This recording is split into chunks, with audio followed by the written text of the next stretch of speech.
Thank you very much. Really appreciate your attention. So, any questions? Any questions? Would you like someone to try it?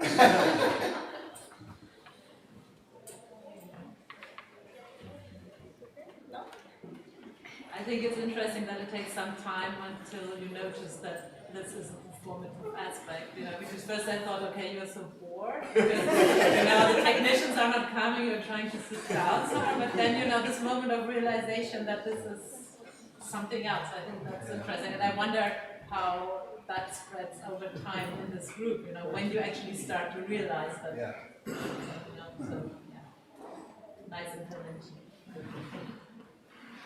Maybe now we can start. And we see. No more 5 minutes. Oh, yeah? Susana, achas que precisamos de esperar? Acho que temos 25. Ou seja, o Zoom está sempre ligado, não precisa de ligar. É a própria Cristina que falta porque ela acha que há... Mas eu não preciso ter alguém no Zoom e eu acho que é mais para filmar. Não há ninguém? É mesmo com ela por causa dos potenciais. Mas eu acho que está ligado o Zoom. Mas eu não sei se alguém vai entrar, na verdade. Está A ligado. questão é que praticamente ninguém está a entrar no Zoom. Ou não? Se ninguém vai entrar no Zoom, para mim não é necessário. Não? Pronto. Vamos chegar basta uma pessoa poder entrar agora. Hoje já até às 2h30.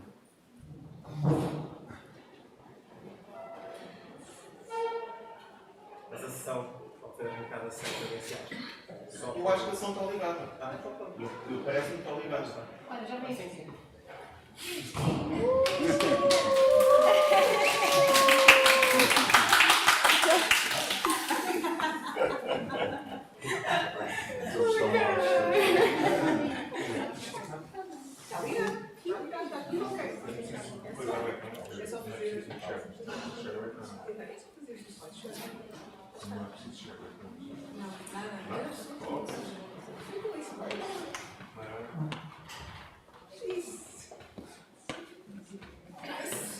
So, thank you for coming.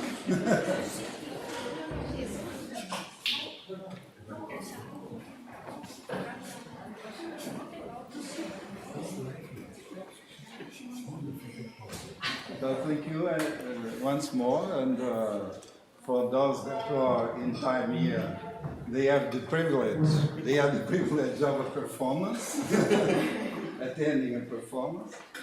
No, it was something very improvised, but now we have this presentation to share with you, and also I would like to thank you to you for being here, and to the organization for inviting us.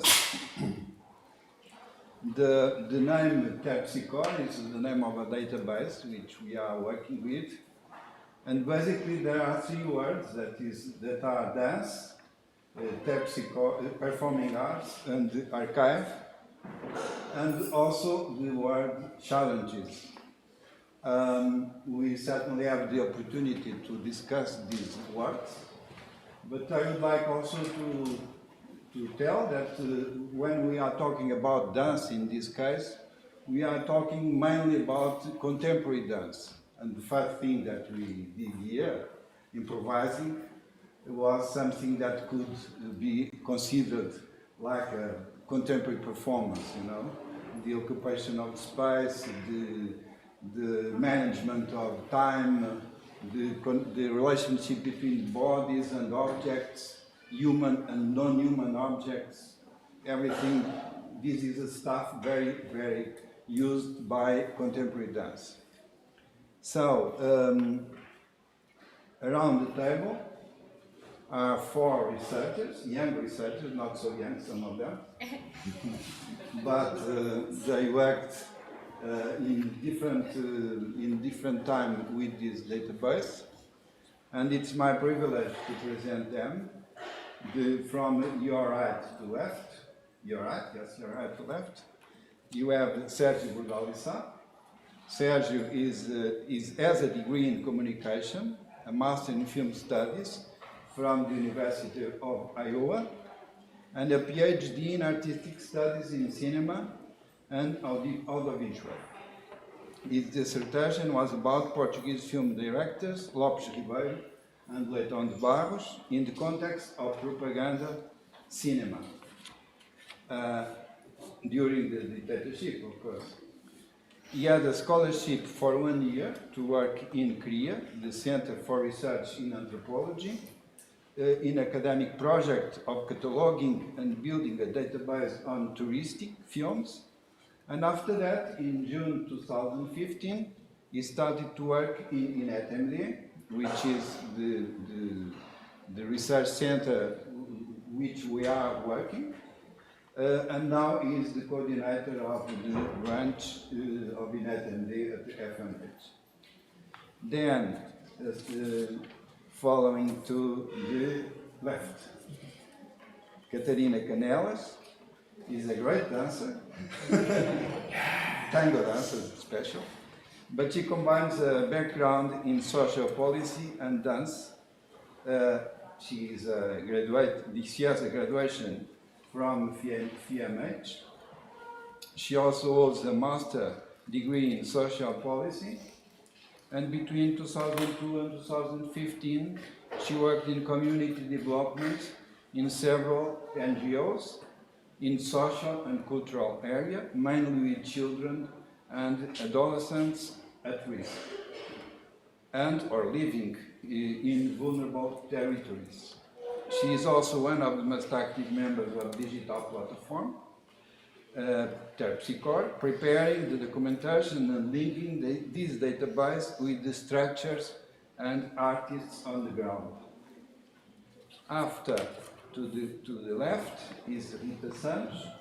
She is a sound artist and a researcher, a young researcher, working in the areas of sound art, acoustic ecology, and experimental music. Currently, she is a master's student in musicology. You are finishing your thesis, yeah? And she is doing this in the new University of Lisbon. And she is connected also with Lisboa Soa, a festival at crossroads between sound art, acoustic ecology, and environmental sustainability. Then, on my left, for you. This is a problem with people working in dust. They don't know where is right and left. Michel Akiko Leitão is graduated in dance in FMH and currently attends the Artistic Practices and Social Inclusion post-graduation course at Universidade Católica Portuguesa. Her fields of interest are performing arts and its interaction with other forms of arts and technology. Currently, she is involved both with Terpsichore database and the recent journal, Red, which is over there at the poster, big poster, where she is editorial assistant. She's a new project that we are raising a new newspaper journal, a new journal on dance studies. So if you are interested, take the website, take note of the website. So,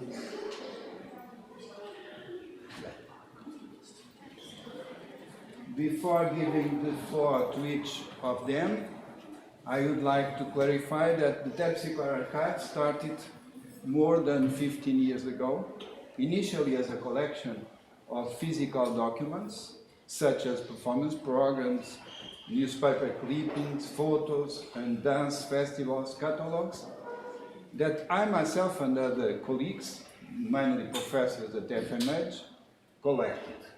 Then, instead of throwing all that away, which is normally people do, even in the National Library, they put that in, I think, in the basement, and they don't know where are those things. Instead of doing that, we began to organize these materials chronological and thematically, and to pack them in the best way we know of. With development of archive software, we quickly realized that it would be essential to transfer the catalog of the first material to a digital platform. We adopted firstly FileMaker Pro, as a lot of people did, but we quickly realized that it would be more advantageous to have customized software, or at least software that we could adapt to with technical assistance. Sophie Coquelin, who was in that time one of, she has a fellowship to work with this material, was very attentive to the issues of technical standardization of archives, and with her, we began to study how the classification and cataloging of choreographic objects could be done in obedience to the requirements of the so-called Dublin Core. At the same time, and on the horizon, we never lost sight of the importance of working on an archive that could be integrated in the great digital platform European. We have now a database which is a coherent structure with an architecture, I think it's coherent, but very open architecture. In some way, we are working in between an archive and an archive. So we are in between this, and probably we will have the opportunity to discuss this idea of an archive. But we believe that is now sufficiently robust to be accessible to the public. There you have on the front page of this archive. If you want to enter, you have the QR code there. And then, we go by that. Our presentation is like a ping-pong presentation. The idea is to make a performative presentation in some way. So if you want to stand up, if you feel that you have to stand up, be free. We have those mic over there. I hope Sergio speaks very loud, so it's okay. But anyway, I don't know if my voice was here, but probably yes, from here, because the mic is over there. So, firstly, I would like to Catarina Canelas to present the Terpsichore database. Okay? Now I'm doing that. Thank you. This is one sort of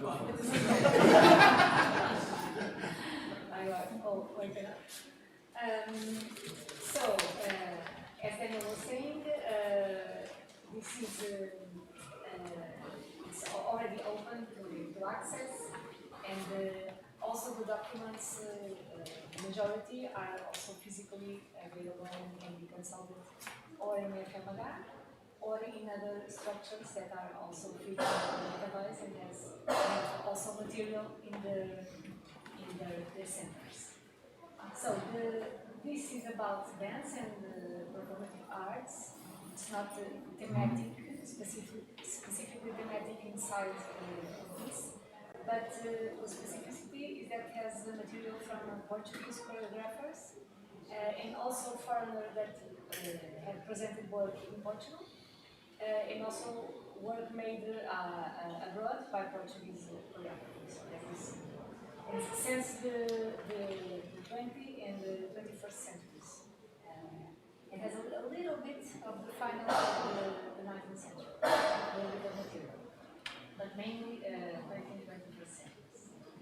So it is organized in mainly 4 indexes. The document index, the document is the door to entry the archive, the street documents, that's the structural piece. Then we have also an onomastic index where we have all the people related to documents. Then we have also the dance species index. It's more abstract, it comes from the documents, but then we have this metadata, these files about the dance species that then are related to several documents. That can be photographs, reviews from newspapers, posters, etc. And then we have the publisher index, that is the creators of the documents. That's how this material is organized. And then to enter to navigate in the archive, you can go to several paths. It has some shortcuts in the front page. So you can prepare a little video to show you an example of how to navigate. Sorry.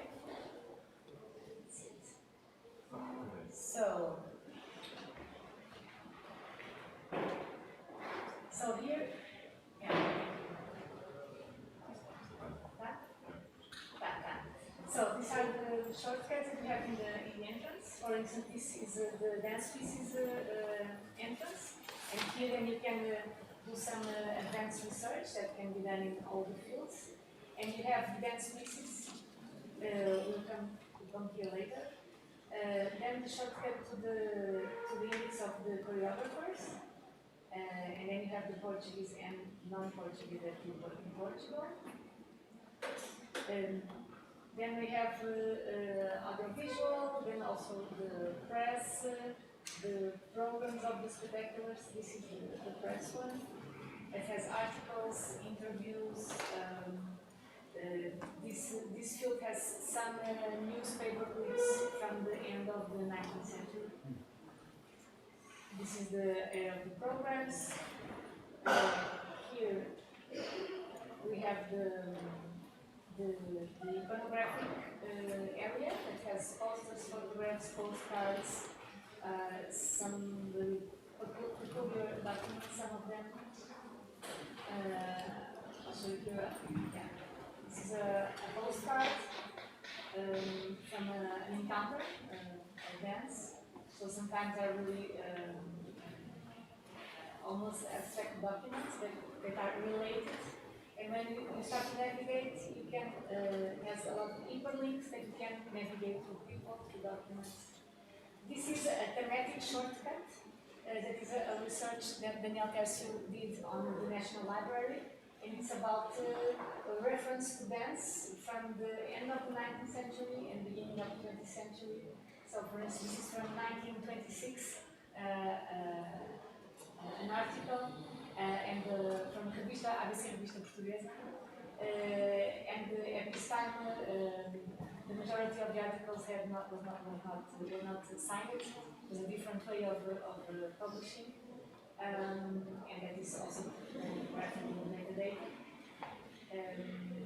So these are our suggestions to navigate, but then you can go as you want. For instance, here you can put the name Marlene on the choreographer area, and it appears this Marlene Monteiro Freitas is a Portuguese choreographer.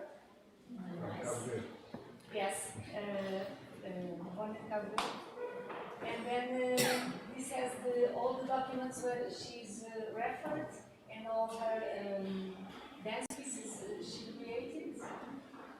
Here you can open the dance piece and navigate to the dance piece file, and then you have information about the casting and etc. And then you have also other documents linked. Now it's opening the dance program of one of the presentations of the show when it was presented in the National Theatre, and then you can open it. This one, for instance, is also in physical form in our archive, but some of them are not. We just have them digital. And we can also travel to a review about this show, the premiere, I think.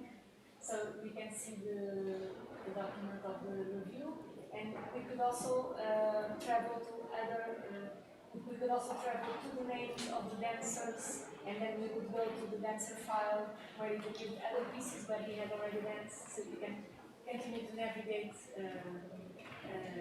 through the hyperlinks. And also we can travel away from the database, for instance, entering the older Portuguese file, Portuguese choreographer. We also have a link to her website of her dance company. So if we go to there, we can go outside. And we also have another field in some choreographers and some dance companies that we can travel. It is connected to Arquivo.pt. It's a Portuguese project that is a kind of internet archive. So we can travel to the page of this dance company 5 years ago or 4 years ago. I don't know if you know the Portuguese know the project. But they have this archive of websites. Yes. They have about everything on the internet, and we connect to that in this area of the pages of the choreographers or dance companies, so we can assess how they were. The ones who had it, some of them just began a few years ago. And so, you can, it's a kind of cartography that you can navigate if you want to try them. This is the front desk, and now I'm going to show you the back office of the the idea now is Rita Santos is going to present and share with us how the back office works, how we can access the back office of this material. And also she is going to make some thoughts, to share with us some thoughts about the idea of archive. The floor is yours. Archive, starting from the word archaic, designates at the same time the beginning and the command. That is, where authority can be exercised, but at the same time where humanity commands. Let's see from this page. The archive can entirely influence the interpretation of the historiographical narrative through the classification and interpretation of the artistic objects incorporated in it. However, it can also transform the artist's stage of production in the creation of the events or the objects themselves. Let's look at the example of the classification of the work in this catalog challenges. Here we have the identificator, a number, the type of record. In this case, we have the index of works, the title, the author, the complement to the title, the year of work, the artistic, the technical group, and some comments. And the thing is, what can be defined as a work piece or work performance from this structure? How from the software that is presented to us can we classify works of all kinds? The technical structure of the archiving also determines the structure of the archival content within its own emergence and its relationship to the world. Archiving both produces and records the event. Let's look at the next example.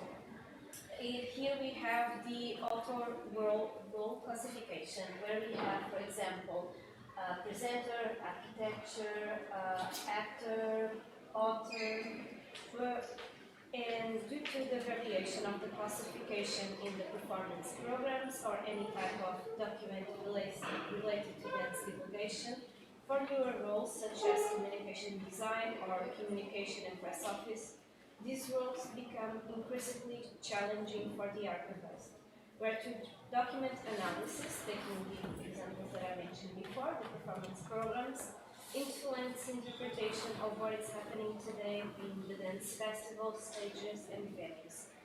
Pointing to the logic and semantics of the archive, where we see here, of memory, memorial, conservation, and inscription that accumulates several layers of metadata joined together, where the archive functions as a unit beyond space and time. Thus, the database functions as a reflection of the challenges of contemporarily in the classification of the artistic objects, where the adaptation of the software, that's what we're currently doing now, to the specificities of the objects reflect the challenges of disciplinary crossings and in the artistic objects themselves. Okay. Thank you. So, one of the characteristics of this database is also to be linked or to be linked to or to make bridges with other digital archives, and this is very special. Also, it's a risk because sometimes the other digital archives they crash, but there are very important work to make with this connection between an archive on dance and an archive, for instance, on movies, on cinema. And Sergio is going to present some examples of this kind of relationship that TechScore is working with. So I could speak in this tone of voice so that people couldn't say that I speak very loud, but I will talk a little bit louder, otherwise people won't listen. So being an online database has a source of knowledge production, if I may say so. This is one of the works that we do in INET-md. When Professor Daniel made the mistake of hiring me in 2015 with a scholarship, one of the first things that I did was because I had been working in Biblioteca, in INET, which I will speak to you a little bit in a while.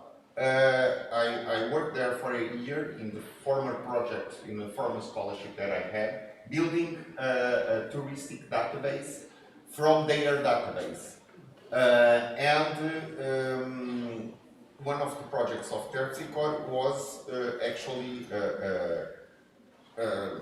be based on this database from INET, from the films, in order to extract, if I may say so, the films with dance, and I will address this issue in a while. Also, the difference between films with dance and dance films.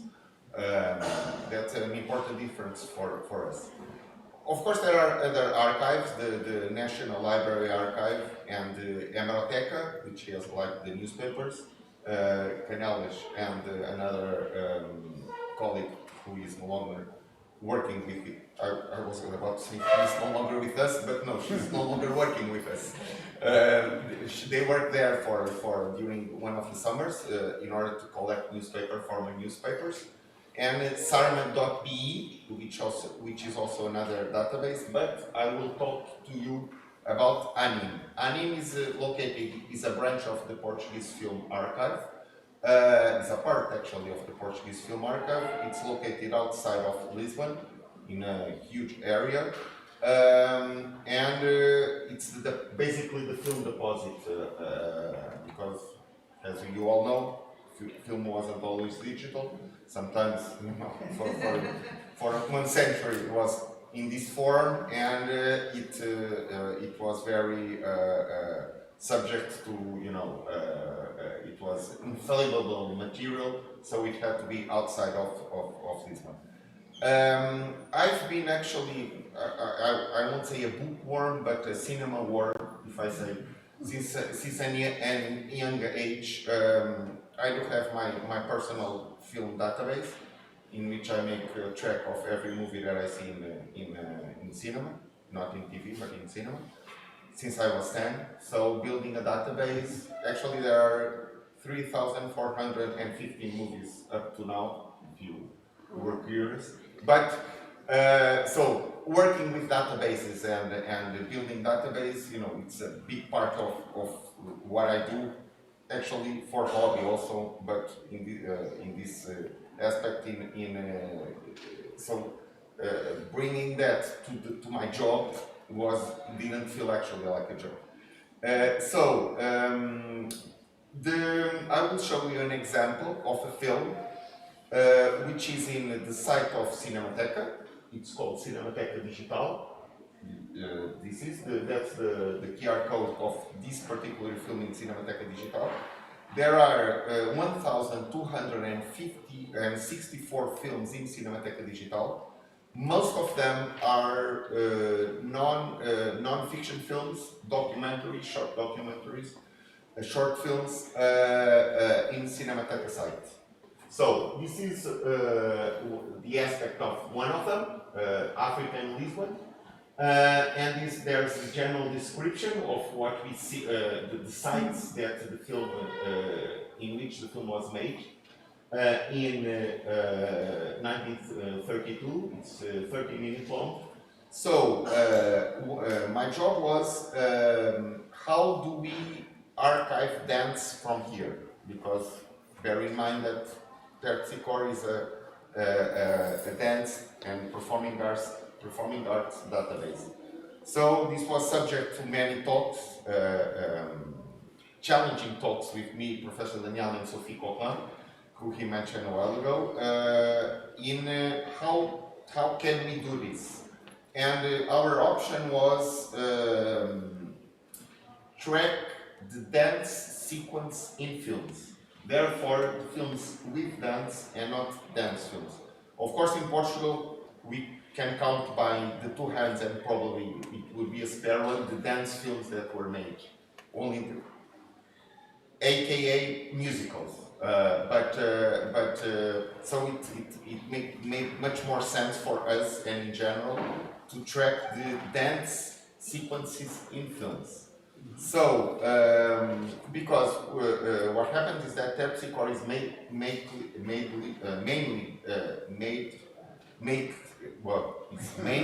made for researchers, dance researchers.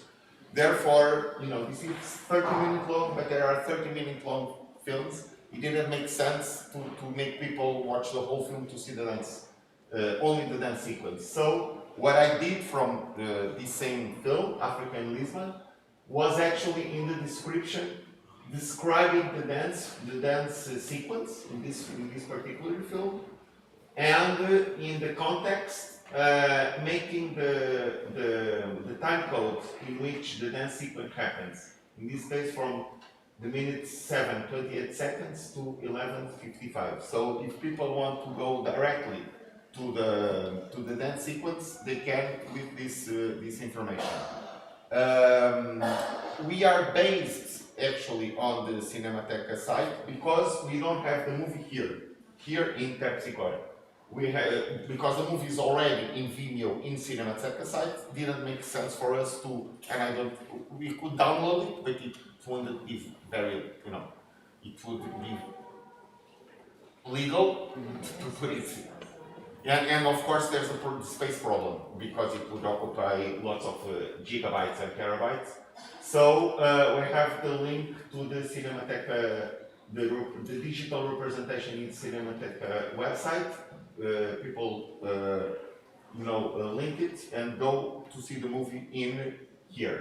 And here you can press play and you see it all together.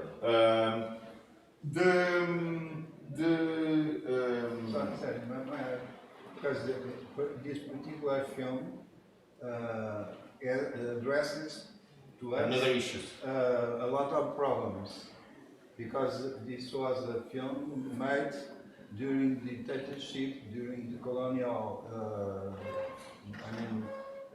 the colonial thoughts about, and this one African Lisbon was made in, do you remember? Partir Yeah, was made in Portuguese setting. Basically, they forced African people. I don't know in which of the former colonies to live in this particular site in Portuguese setting for a while to visit, so like almost as a human zoo, and obviously they were forced to do that. And people people from Portugal were go there to watch them supposedly living in their natural habitats. So this addresses lots of other issues, the post-colonial and how we dealt with being the colonialism and Portugal being a colonial country. It touches other points, main very important points in this part, and there are lots of films in the Portuguese film archive during this period, because there was this cinematographic journey which actually was made by Liber. It's one of them which I dealt with in my PhD dissertation, and they were visiting the former colonies, Portugal's former at the time for Portugal's colonies, and they were filming lots of stuff. There are many films, and then they do these exhibitions here in Portugal with people from the former colonies. Therefore, my question is, how can this database include in the data, in this catalog, the critical vision, the critical approach to this particular object? Yes. I'm glad that you asked me that question, because I don't have an answer prepared, so I have to think about it. I'm joking. The thing is that this is made for what we tried to do, especially in the description, was that, and there were huge discussions between us, especially with Sophie, because the word choices is very important, because it reveals a lot. So how can we address, and we try to filtrate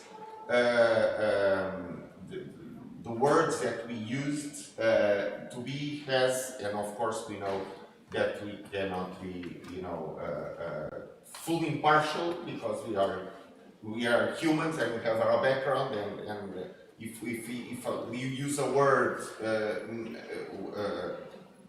being who I am, in a sense, other people use it in other sense, the same word. So we have to, we try to be, or I try to be as impartial and as objective as I could, describing especially the scene, in order to do what? To future researchers, cities, and that they actually do what Professor Daniel was suggesting. They do their own reading of what we are seeing in these movies, and especially in these dance sequences. Of course, sometimes I think this is not the case with this movie, but sometimes the subtitles or the intertitles say a little bit, direct the spectator look into into a certain spot, but sometimes they are so laughable nowadays that they work against themselves actually, and it's actually funny to listen, especially to Lopes Ribeiro's narration nowadays, because he puts some very emphatic way of saying things that we watch, and what we see doesn't represent what he's telling us. But of course, at the time, that was the reception of that was completely different. and with the distance that we have now from back then, makes the reading completely different nowadays.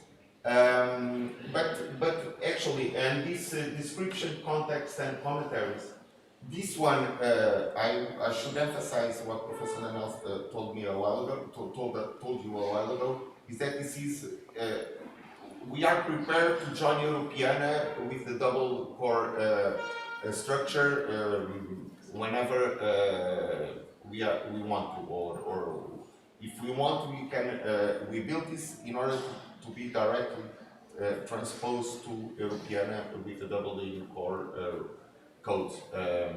So we try to, sometimes they are, it's not actually, for instance, the editor, of course, in a critic from a newspaper, the editor is much easier to do. What we did in movies, we changed to the producer, or otherwise we had to put another label, and it didn't make sense because this is a dance and performing arts database, so we adjust a little bit the names in cinema to what we tend to do with our database. So there are, you know, this is like a route, and it's up to the researchers to build the branches of the tree from this information if they want to. We hope they do, basically. Thank you. Probably we will go. We will have lots of discussion. Yes. Not discuss about this, but maybe we should go on because moving on. So another relationship that we are trying to improve is to open the database to other dance structures, companies, artists, that they can, they can import and they can use this software to organize their own collections. So Catarina Canales is going to present some of them. Yes, they came from this relation, sometimes from this kind of presentation, and there's a person from a dance structure that is interested and comes to us, oh, how could I collaborate and also feed that database. And this was one of the ways of entrance. Others is people that we work in projects. And as we spread the word and as the database is more disseminated, this approach starts to come, and we have in fact more approaches done, but sometimes the dance companies have the specificities that we are still trying to match. But for now, we have already these 4 dance structures working with us. Ballet Theatre, that is here centered in the north. Dançando com a Diferença is another dance company that is in the Madeira Island, centered there, but they present themselves everywhere. Eira, that is more based in Lisbon, and the Companhia Dança da Almada, that is a city near to Lisbon, in the other side of the river.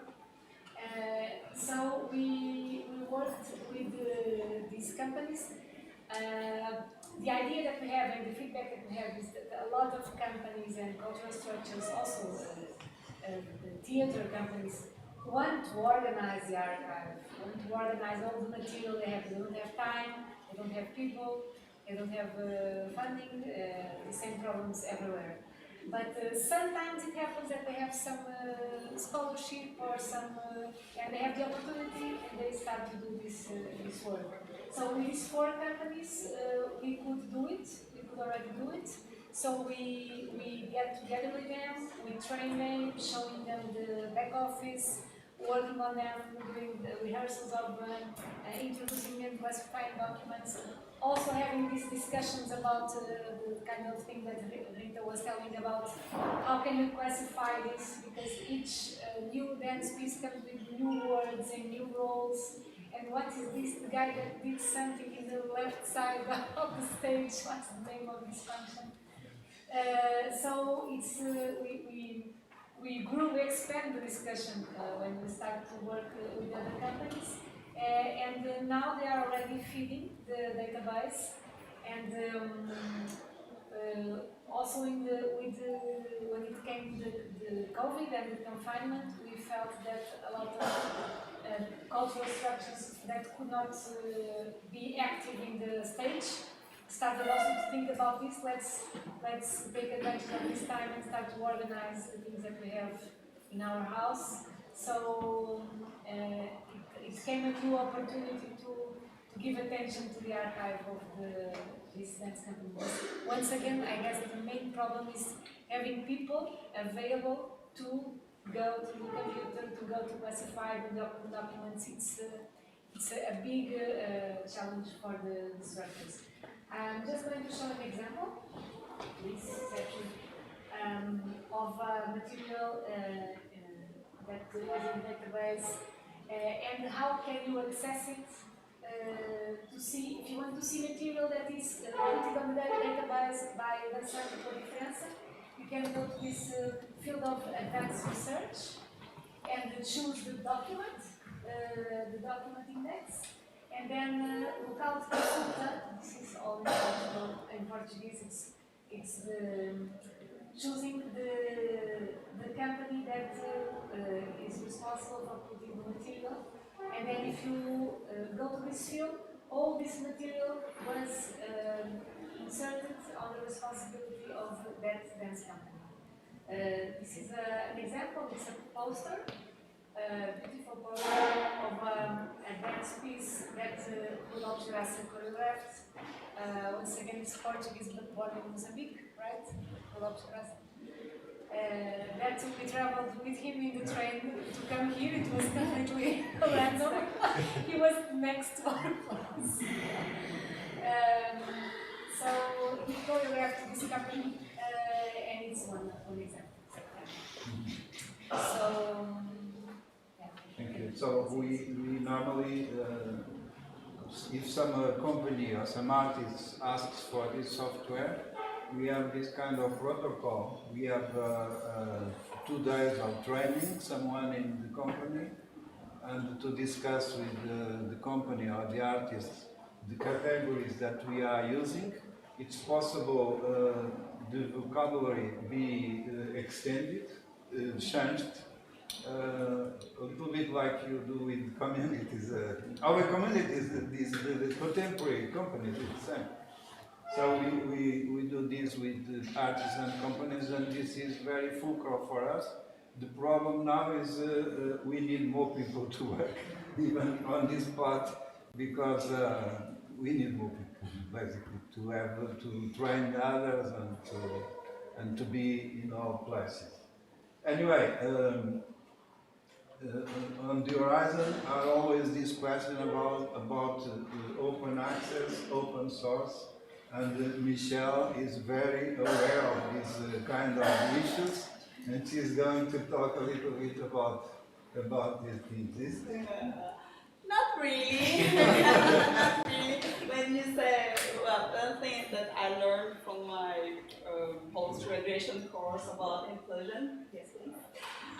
It's that everything is not about what is normal, what is good, what is bad. It depends on the reference. So where you are going from, where your starting point. So considering that open science subject, though it's more, it's reaching more awareness of all the world, but still there are a lot of opportunities for improvements and opportunities of reaching out different ways of thinking, different approaches, and specificities of each field of resource. Basically, what I would like to share with you is a little bit of what is behind the scenes, of what's behind the curtains, because Katarina mentioned about the what the so-called front end, and what is it? And it was fun because yesterday we were talking about, okay, we are researchers, we are ethnomusicologists, we are dancers, we are anthropologists, but hey, we are not IT people. We don't know all these acronyms, web, internet, what's the difference between web and internet, what's the difference between a server and a computer and a PC and a laptop and a MacBook, isn't all the same. So what happens is that indeed, when we are trying to implement a system like that, Danielle mentioned, okay, what would be the solution? We're starting from a spreadsheet, trying to input data and making the links. It doesn't work. Should we, I don't know, someone yesterday mentioned, okay, should we file everything in a hard drive and keep it in our desk? And then the solution that we came up with was hiring a third-party company to develop the system. So we started with the VBox 1.0, which is developed by a Keep Solutions company, and it basically was a platform built on Ubuntu and Java and GWT. And resume, everything, Ubuntu is what makes the server, the big machine, interact with everything else. And then the Java and GWT, it's basically what or whiteboards where we draw things, so you can add information. So you have an idea now what we are talking about. Okay, there were some needs for improvement in terms of how do we enter data, how do people search data. We needed a little bit more accuracy, a little bit more interactive, and so on. And then what they suggested us, okay, don't worry, we are just thinking about, before you started talking to us, we were thinking about moving it, migrating the system to a new platform. And later on, we realized that it wasn't really something new, but it was more or less an improvement of what we so-called VBox 1.0, which was called VBox 2.0. So, moving on. Catalina showed us the front end where the community start searching data. So if you want to, okay, I want to know about dance at the São Carlos Theater. Okay, I can go. You don't have to log in, which is something where I think that it's one important point about the open sciences concept. It has to be easy to find, findable, right? And it's web access, it's available in the web. You don't have to install an app. And I don't know about you, but I hate when when I want to search something and I have to install an app over an app. So in the end of the day, my phone gets full of apps that I use once just because I want to search about something. But it's not the case. It's everything web-based. It means, okay, where is the web?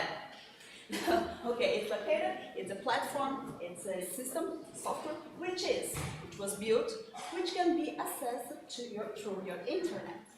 Simple like that. So this is what Caterina first showed us, the front end. But then Rita came to us and showed, okay, but so all these data that you are seeing are entered in a platform, which we call the back office. So the back office is what we call another module of the system, built by the same system, built by the same company, which allows us, so-called manager of the system, to enter data.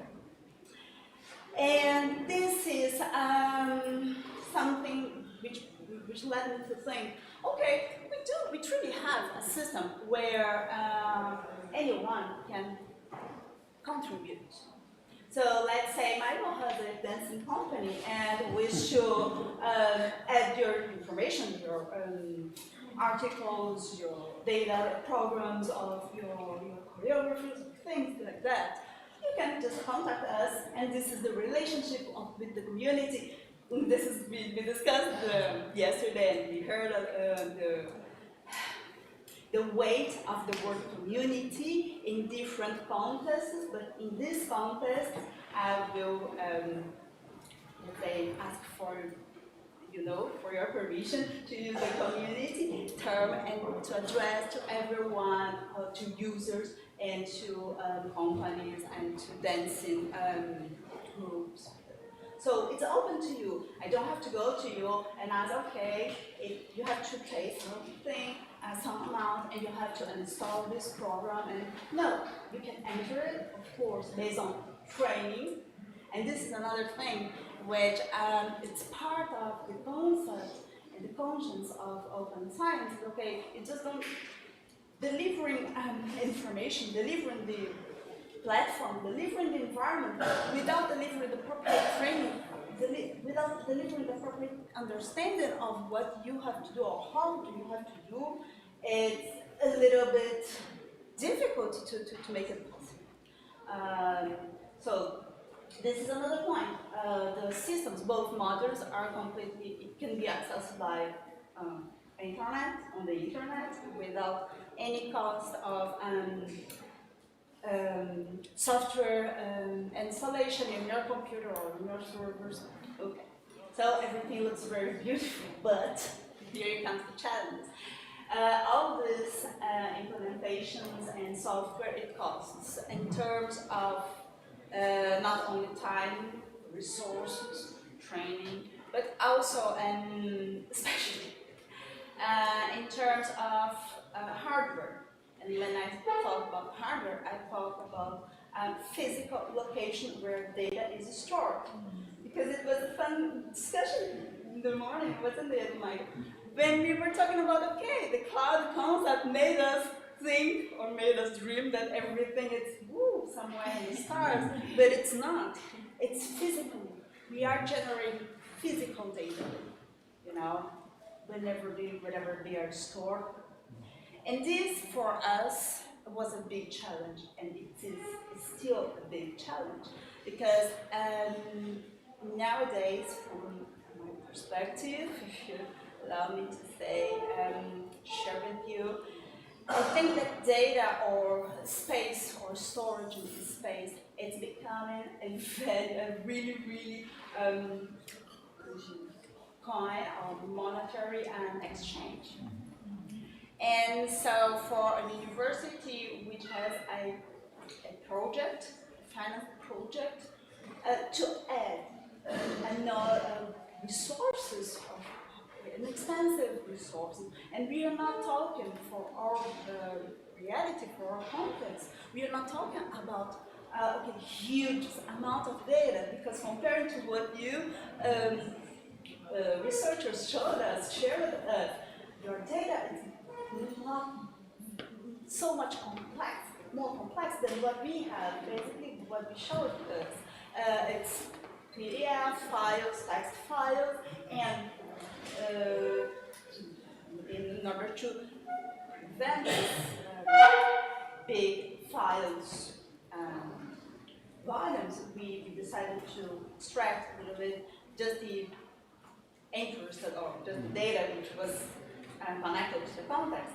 But still, we still need data, we still need access. So this is where we are now.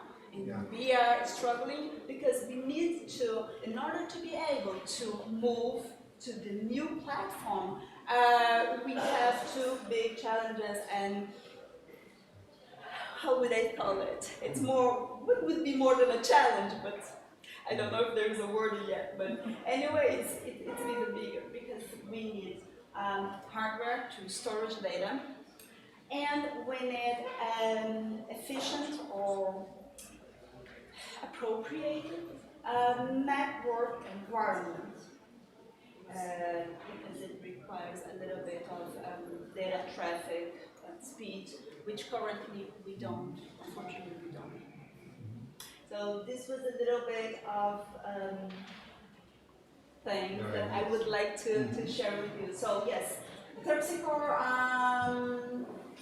database is an open access, or it's completely free. You can access it, you don't have to log in. It's accessible by web, on the internet. Just to add a little bit more information, the systems were built by this company using an open sources platforms like Mongo database, so it's like Elasticsearch and the Docker engine. So it's all open sources, which in the future might help us in terms of interoperability with other systems. And besides of being able and open to motivate and encouraging the community, the companies, and everyone to share their information and to make it available. It's also the last fair. It's reusable, which means you can go search the database and retrieve data to create new forms of work. And this is what Katarina will talk a little bit. Oh, sorry, Danielle will make a brief introduction about it, but it's a little bit how the R from FAIR is applied, can be or was effectively applied through Terpsichore. We have a lot of discussions about several issues. Michelle told some of them. We have also experienced, imagine, about how to archive a walk, and because we have recently a project of walking in the city, and this was very important, a very sensitive experience, a very deep experience. So how can we archive all this material of the subjective experience of the city? So we have another website with some approach to this kind of things. But one thing that we are very interested in improve is the thing that I could say that is a bi-directional relation between the ground and the archive. I mean, it's like we want to find out the performativity of the archive. And there are other experiences now in Portugal, basically in dance. Dance maybe it's very attractive for this idea of the performativity of things. Okay? For instance, there is another project, not with us, but from some of our friends. The name is Para uma Timeline a Aveiro, for a timeline to be. That is like a construction of a living archive and an exhibition that is always growing. Every time that this exhibition is presented, people can put more information on it and can organize this information in a different way. So, but in our case, in the case of Terpsichore, this happened during the period of the pandemics. We decided to make a call to artists, and the call was basically, okay, look at the Terpsichore database. If you want, you can use your own database, your own archive, and give us a proposal about the activation of the database. So, and Katarina is going to present this last issue. Thank you. So yeah, activation is, I think when we started we still have activation and then we changed to activation of the archive. So we had several artists in the contest that applied to this, and we selected 3, all different approaches. One came in more from the theater, other one came more from the performance field, and a third one, a Brazilian girl that presented the proposal more digital, more media. Her proposal was a pop-up in the archive entrance. So if we have time, we'll still show you that also. So there were 3 different really interesting proposals, and when they were selected with us, visiting us in the archives, seeing how we worked. Some of them also drink from that from the way we worked in the archive to create. One of the artists, Rosinda, we will show you a brief video, but it's really brief. It's like less than 2 minutes. That has a little bit of each work because they present it in a public way, and we did like a small teaser. So Rosinda, one of the artists, gathered her own archive of the pieces that she worked on, and also gathered the material from that we had in the database that was offered by a dancer, a Portuguese dancer from Ibérica, that offered us like a big collection of personal archive. Yes, thank you. Like boxes, and it was. She interviewed her to understand how it is to deliver your own personal archive to a database. How is it? And she also interviewed the gardener of the university and talked to him a lot about this thing of planting and cultivating for years, how things get transformed year by year. So she gathered these three universes and put the piece together. The other artist, Pedro, worked on a particular time of Portuguese dance because he's also a performer, and knows a lot of people in the dance work. He also studied in FMH, and he prepared like this huge performance with posters, coming also from the database, and did this big wall while he was talking. Sorry, Catarina, because nowadays his job, because he has not a job in dance, so his job is to put posters in the walls. Yeah. So the performance is using his own job with dance material.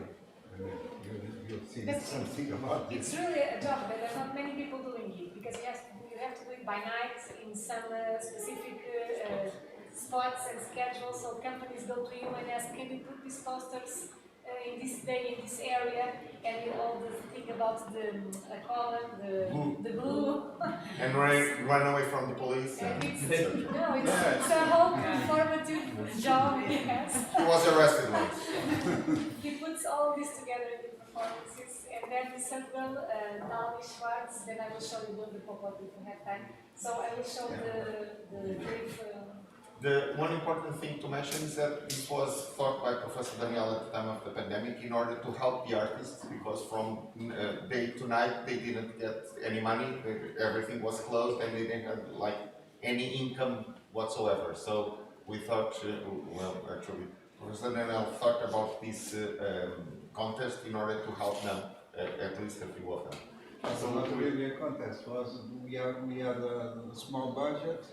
And we just decided that we have money to give to 3 artists, and 11 tried to make the application, and we decided it was like a jury, independent jury with artists also, and we decided to choose 3 of them, and for this we considered also the financial situation of each of them. So that's why we decided for those 3. And now we want to keep this project alive. I mean, the idea is every year to challenge the artistic community in dance and in performing arts to propose something about activate the archive. This is an idea that we would like to keep going. We are trying to have financial support. We don't know, maybe from a foundation or from somewhere. but it's still very soon to give this, to be sure if you One more challenge. Yeah. So it's in Portuguese, the video, I'm sorry, but... Eu gosto mesmo pela dança, pela sua liberdade, pelo potencial de todas as disciplinas que haverem nela. A dança não é só o movimento do corpo, pode ser, muito mais do que isso. E depois houve este contexto, deste open call, desta bolsa.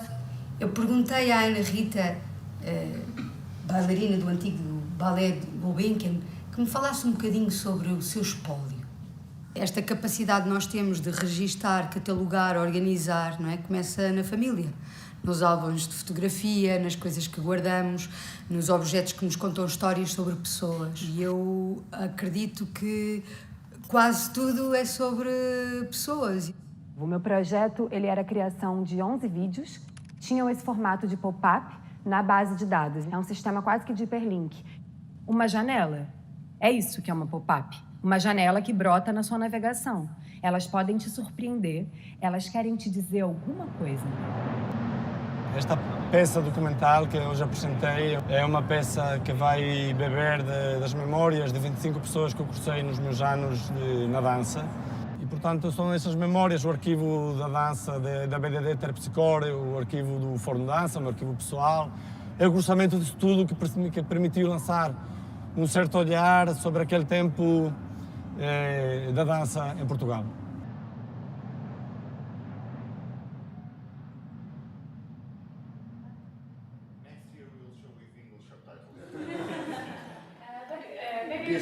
This wall was ephemeral wall. He built the wall, where he put all those posters.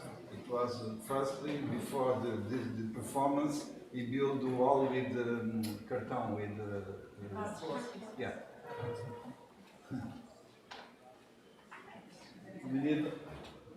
Now, you can also have the...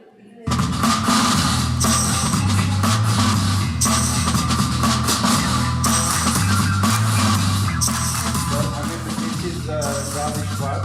It was like a good anchor, you know, because when someone enters in the Terpsicor, there is these pop-ups that started. It's like someone is entering there and that doesn't belong to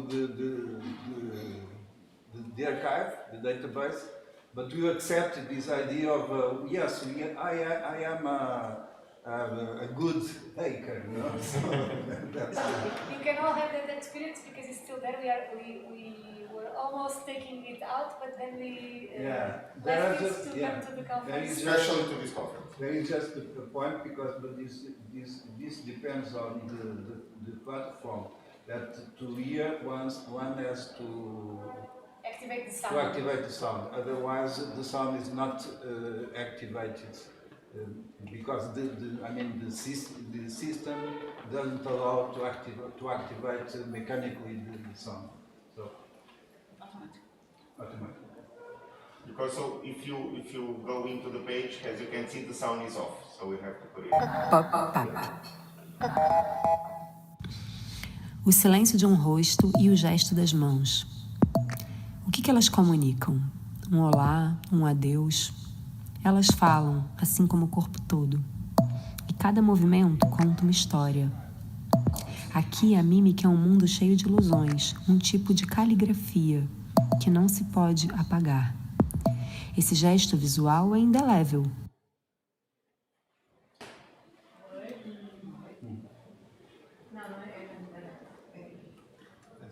So there are 12. O seu movimento deve ser bem claro, muito preciso, sucinto, como um poema. O nosso gesto é como uma comida crua. E nós escolhemos os ingredientes, porque nós somos os cozinheiros. So there are 12 pop-ups like this one, SIBE, all different. But when you enter, it's random. You never know which one of them will pop up. And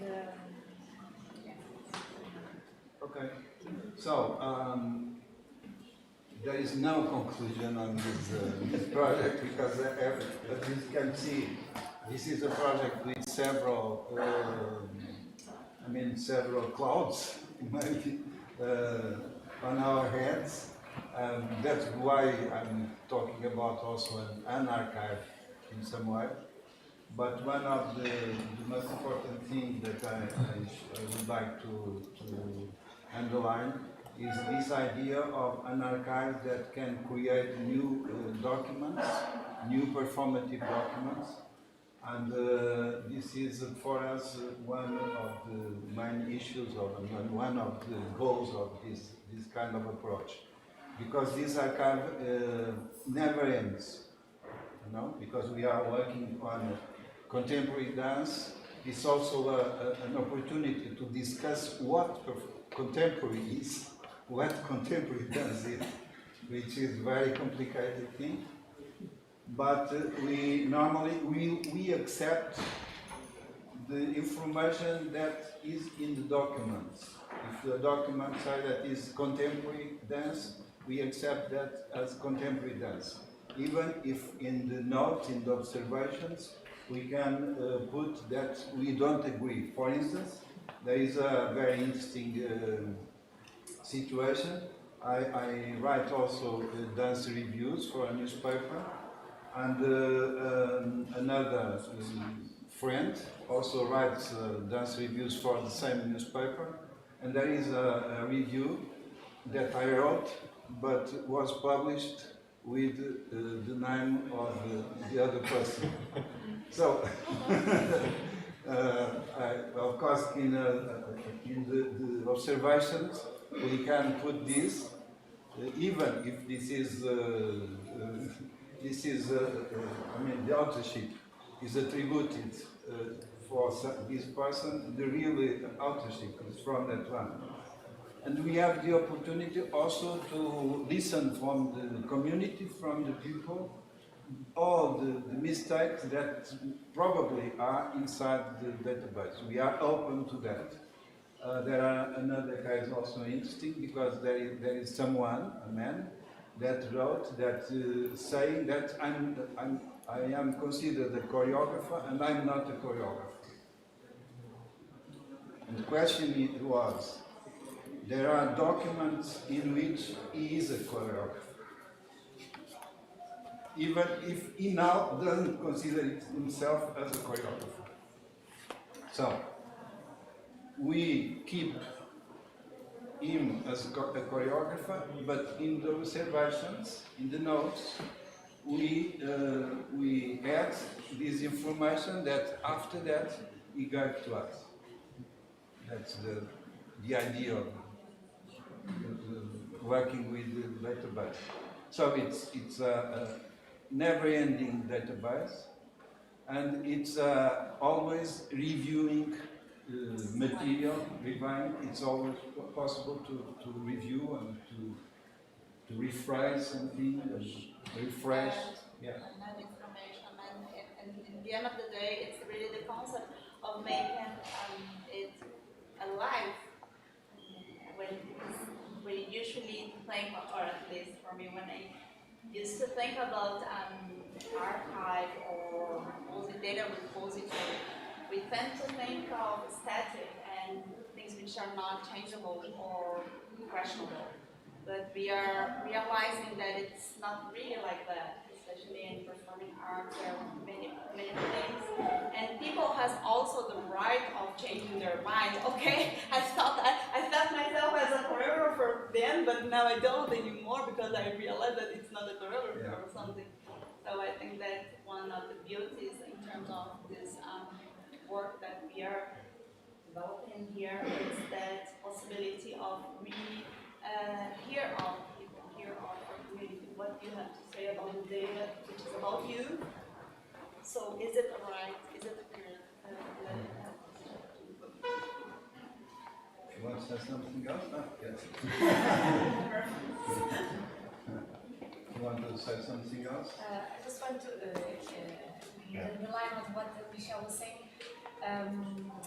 We sometimes have the data that we have, the metadata we have, we focused on what's in the document, as the story that Daniel was sharing. So if it is in the document, if the programmer, the curator of that festival put in the program that Antonio was a choreographer, so when we insert the classified document, Antonio comes as a choreographer, even if Antonio 10 years later doesn't recognize himself as a choreographer. But we try to stay with less information but confirmed information. And this is connected with what we were discussing yesterday, I think, or this morning, about there's many information on the internet. But what we put in the archive, and we talked a lot about that in the training together structures, is what we put there. If we don't have more information, if we have doubt about more information, if we are not sure about that data, we don't put it. We put data that we are sure, and sometimes we have to exchange emails with the companies or artists or to confirm things. When we started to work with the other dance companies, it was really good because sometimes we had doubts in documents, but when them putting the documents, they have a lot of more ways to confirm the information. So, because sometimes people comment, oh, you could have more this or that because there's a lot of websites and blah, blah, blah. Yes, there is, but what we put here, we are sure of that information. Then you can spread and aggregate and see more information in other places. Actually, it's linked with the question of authority that you were discussing yesterday. And to keep it simple, it's real, it's in the paper. So it's in the paper, it's real. It's in the document. That's what we are assuming it's real. So. We are not saying it's real. It's in the paper. It's in the paper. It's real in the paper. It's real in the paper.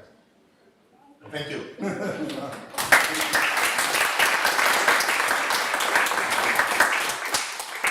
So, Susanna, because we started only too later, I don't know if we have some time for questions or comments.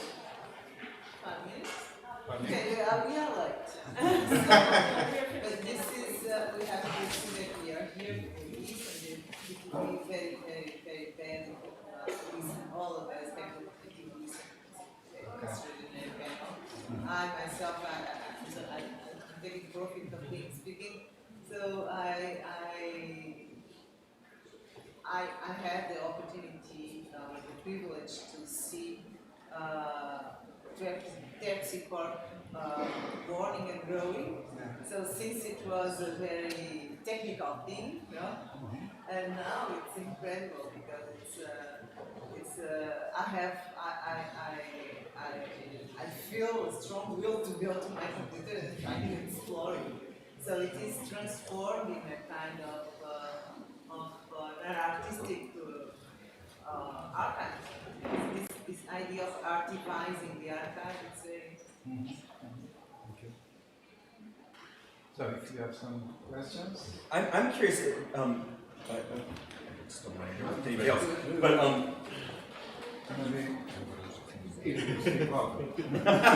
well, it's just so interesting to me that you kind of started with like one paradigm and then sort of switched to another paradigm during the pandemic, where you had been entering all of this data based on documentation, and then you kind of pivoted to having dance companies enter their own data based on their documentation. I'm just curious, do you differentiate in the records the ones that you have as sort of the staff of Terpsichore created versus the ones that the companies created?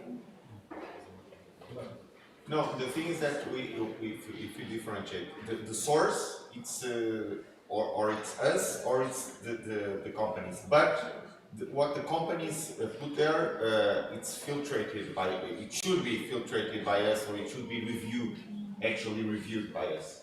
To make it more uniform. And then again, it ends up what Katarina said of funding and having people to do that. Oh yeah. But it was just a correction. It was not during the pandemic. The relationship with the work companies was before the pandemic. Oh, okay. What happened during the pandemic was the activation thing. Yes, the relation with the artists, and this happened during the pandemic, and we want to keep it. Sorry. This is the gift. I know. We want to keep this approach that, I mean, the archive as an instigation, is this a good word? Yeah, trigger. A trigger to the artistic community, contemporary dance. But yeah. But during the pandemic, we did several experiences also with the other project. For instance, we made 3 different cities. The first was synchrony cities, that it was like making walking home. And we shared, this is also in a database, material that we collected from our own homes. Sounds, photos, ideas, sensitive, Yeah. And this is what first. And when the lockdown started, when people just could walk, for instance, 1 kilometer, we started the diachronic cities. During 12 hours, each group walked for 1 point to another point.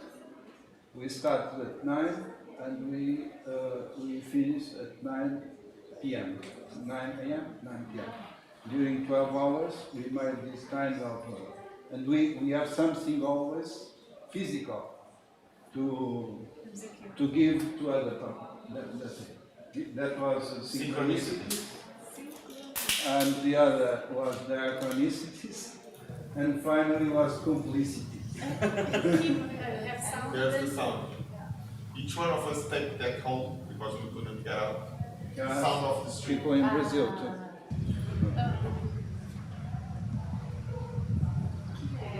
Future development of this, because this is basically a website where there are a lot of information about the project, but there is also, and based on the same platform, we are building, or we are finishing building the construction of the database, the tech database. And this is some interesting project as well, because it will allow you to, based on our experiences with the city, like sounds, like geo-reference locations, and rebuild or create new walking performative experiences. Okay. So sorry, we have to finish, but maybe during the coffee break, if you want to talk with us. Thank you very much.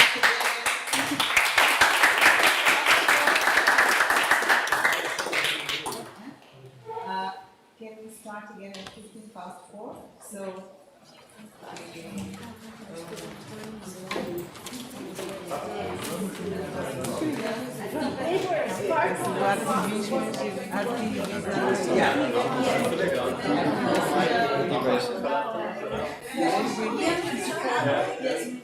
Bom, para passar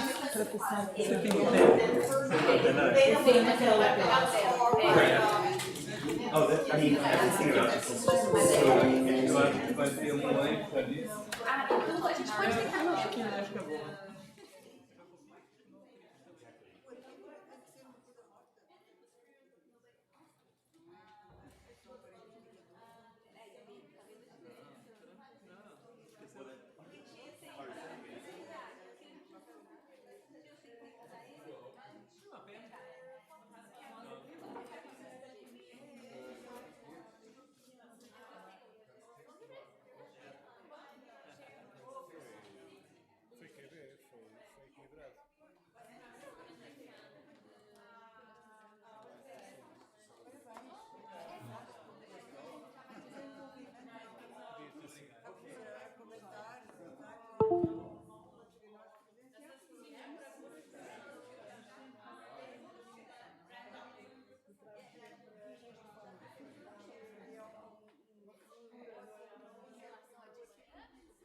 Agora, nós pagamos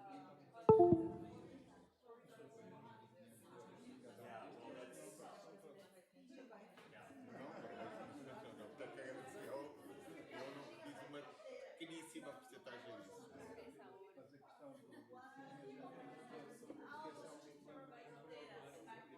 I know, right? Fazem comentários. Como é que nós podemos integrar uma visão crítica sobre o próprio filme? Ou seja, o próprio arquivo, o professor de arquivo, o filme não pode ter risco. Como é que nós fazemos isso? Nós temos uma das categorias pode-se colocar nas observações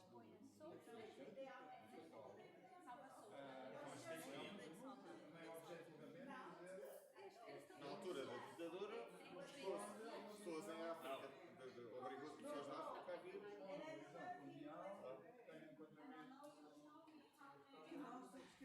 Mas, sim, quer dizer, basta ver o filme. Eu não vi este filme,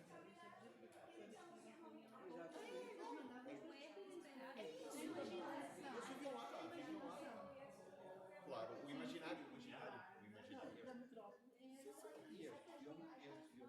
conhece a montagem. Eu acho que é isso, E depois, será que há poesias do homem? É uma montagem claramente construída para... Ou seja, não, elas estão despidas daqui para cima, mas como são negras, aquilo podia passar. Se fossem maracas, aquilo era claro. Mas corta para os homens a rir. É montagem, porque eles não estavam a rir daquilo. Não, e aquilo é para dar a caução de a pessoa branca vê aquilo. Não, e a pessoa branca vê aquilo e acha piada. Porque até os negros estão a rir das negras. Era um riso jocoso, sim, mas jocoso. É, jocoso. Mas eles têm que aparecer no arquivo. Sabemos bem como.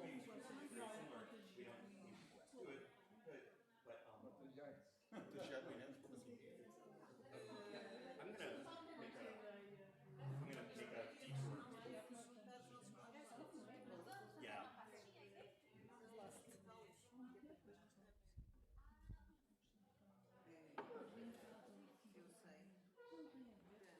Eu sei. Eu sou a primeira. Pois eu. Embora acho que a gente começa pelo documento. Pois é, diante do Pedro.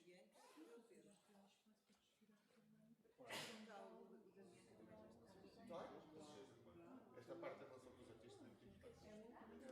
E com as companhias. Porque aí alimentam-se elas assim para o Claro. Depois também não tem meio. Isto aqui há uma parte também da vossa vida que eu entrevisto. Sim, mas isto é preciso calcionar a informação, não é? Isto é alguma responsabilidade. Mas onde é que está o Cristiano? O Cristiano era uma coisa que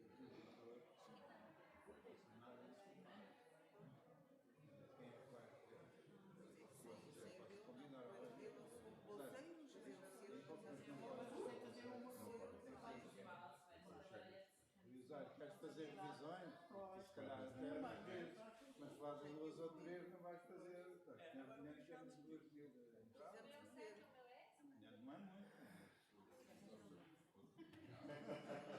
vamos chamar inspirador, é inspirador.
aqui, Suzana, solto? Não, exatamente, esse aqui é mandei 2023 para a minha dimensão. Agora foi. Pronto. Feito. Cristiano. Porque não tivemos o Cristiano, podemos entrar porque deu. Good. Toll, abgesehen weniger. Ja, da muss man das auch melhor do que falar, né? Aqui não. É, aqui que vai funcionar. E onde é que está o som? Isso aqui, tá. Está no seu computador? Tá no próprio aqui. Ok. Não tem problema, né? Eu que fico nervosa. Tá aqui. Ai, está aqui, Cristiano. Cristiano, o seu PowerPoint. Sua vez.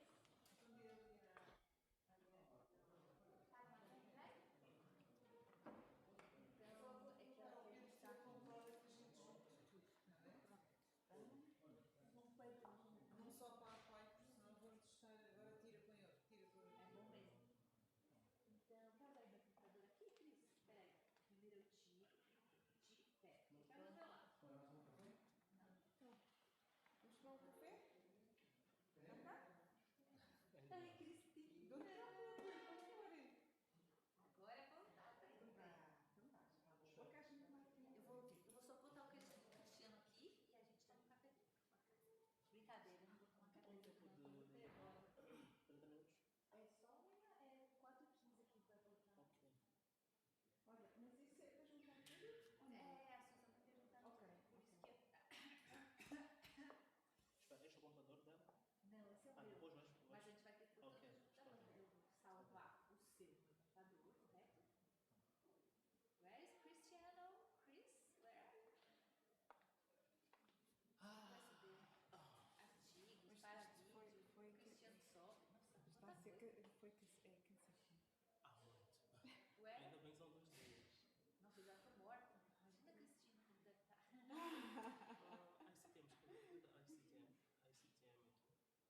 ICTM, ICTM aqui. Vamos clicar uma vez aqui. Clicar uma vez aqui. Estou aqui. ICTM Aveiro, vai. Pode. Já vou botar um vocês aqui.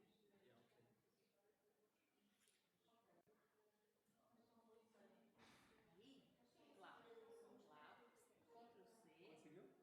Estamos passando aqui para o computador. Eu só não sei como vai perguntar tudo. E o seu? O meu foi. O seu está aqui nesse. Tá nesse. Agora. Aquela questão dos globos. Por que está reclamando? Por que está reclamando? Eu vou dar bronca. O que não deu? Melhor não saber. Melhor não ser confuso. Editar. Pode ser câmera de segurança. Agora peraí, gente. Vou embora. Não, todos aqui. Fica à vontade. Para onde vamos? Manda um de cada vez. Cria uma pasta. Porque você tem vários? Já tem, não, já tem. Já tem? Já tem. É que a Suzana quer fazer um. Não tem. Ela quer fazer todos os arquivos em um só, né? Aí isso que eu não sei fazer. Mais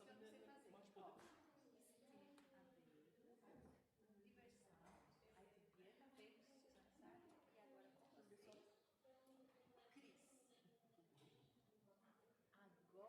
que eu não sei.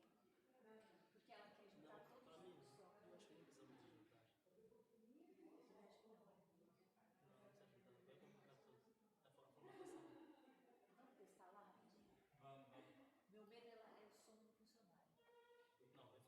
Olha, eu vou. O som funciona. Deixa eu ver. Vamos lá. Eu queria mostrar um trechinho do nosso. Eu vou deixar aqui.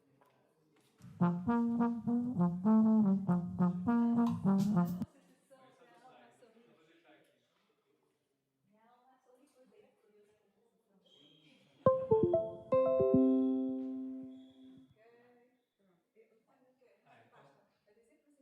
Pronto, deixa eu ver nisso. A gente colocou todas as nossas. ICTM Aveiro 2023.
Posso dar uma andadinha? Pode colocar? Tá aqui. Usa isso. Não, usa este. Ah, só para testar? Sim. E aí eu entro pra ter mais? Exatamente, assim. Mas aqui.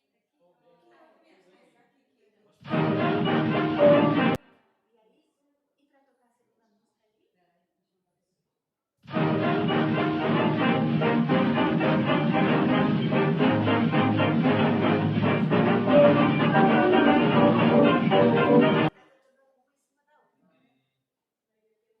Mas eu acho que eu tenho stop.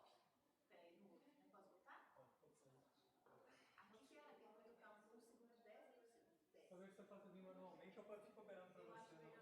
Vem? Eu posso sentar aqui. Eu sinto aqui e faço isso. Porque daí a gente para Isso, tá bom. Isso. Obrigada. Tá ótimo. Então tá bom. Tá ótimo. Posso abrir o meu? Fechar.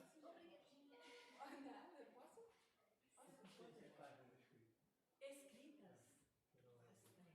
Porque eu acho que talvez a gente tenha que reduzir pro geral, porque Eu posso fazer. vai estar todo mundo Cansada. Não, tá bem.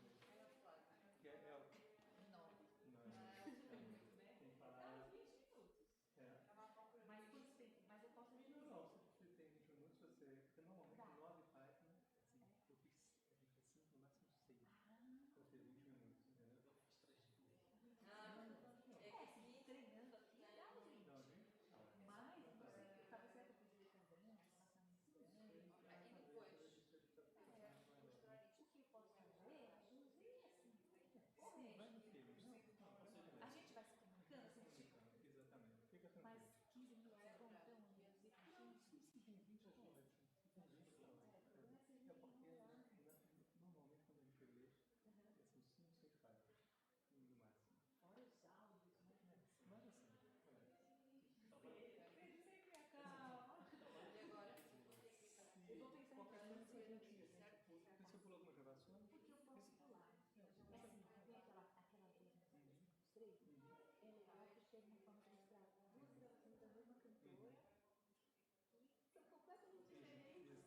E aí depois eu botaria a última pra te falar. Mas talvez eu possa fazer essa parte. Não, mostra um pouquinho sentadinho, a gente mostra.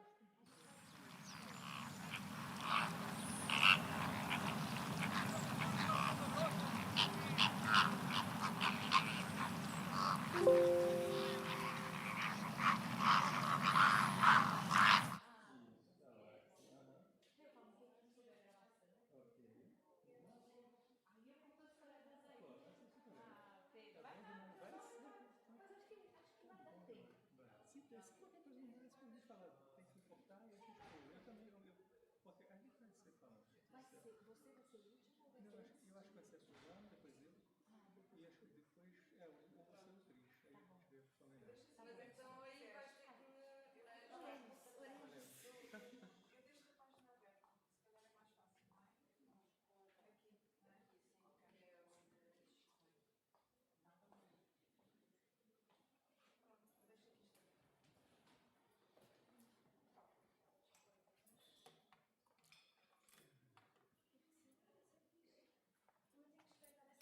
É muito fixe.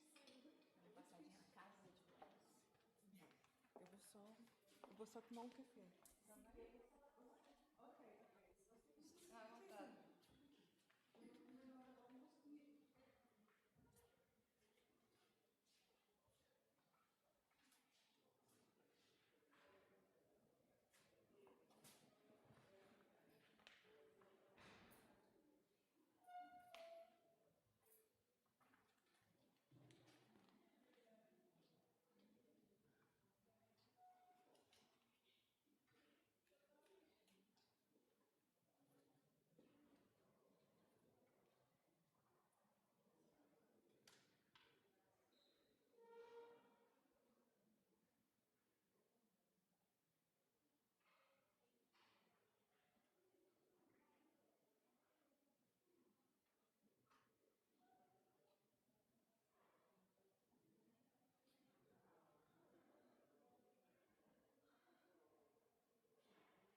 aqueles músculos que ficam assim. E há 2 ou 3 anos que tenho, agora tenho menos, mas quando fico mais nervosa ou mais tensa, eu nos volto. Tenho umas dores de cabeça horríveis.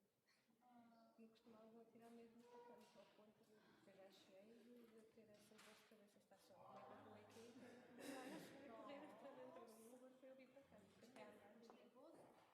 Não é mesmo nervoso, são os músculos que contraem, eles contraem e puxam isto tudo por aqui em cima. E eu começo a ter essa tensão porque eu quando faço isso e depois quando estou a escrever começo a ter.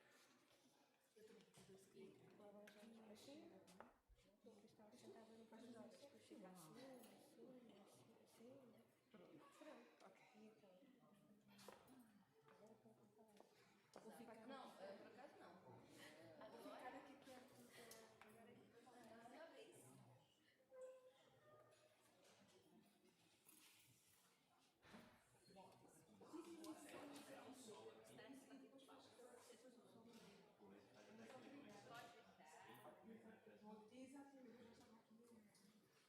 Cristina, agora já podes tirar. Já posso tirar. Esse é o tema deste painel. Olha, desculpa lá. Ai, fechaste o PowerPoint? Fechei. Depois abres, né? Sim. Está bem.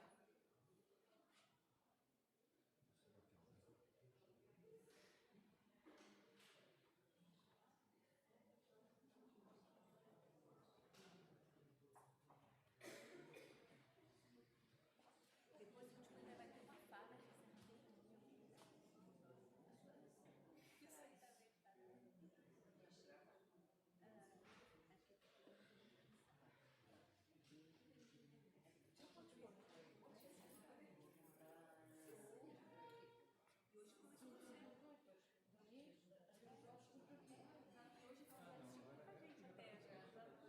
Só abrir, fica tranquilo.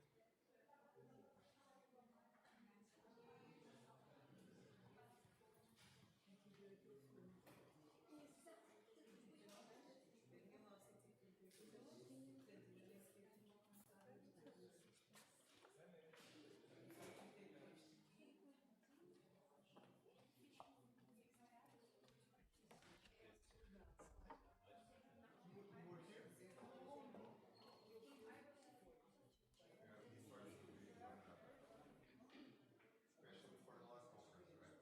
Last time.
Now we present our last session of today.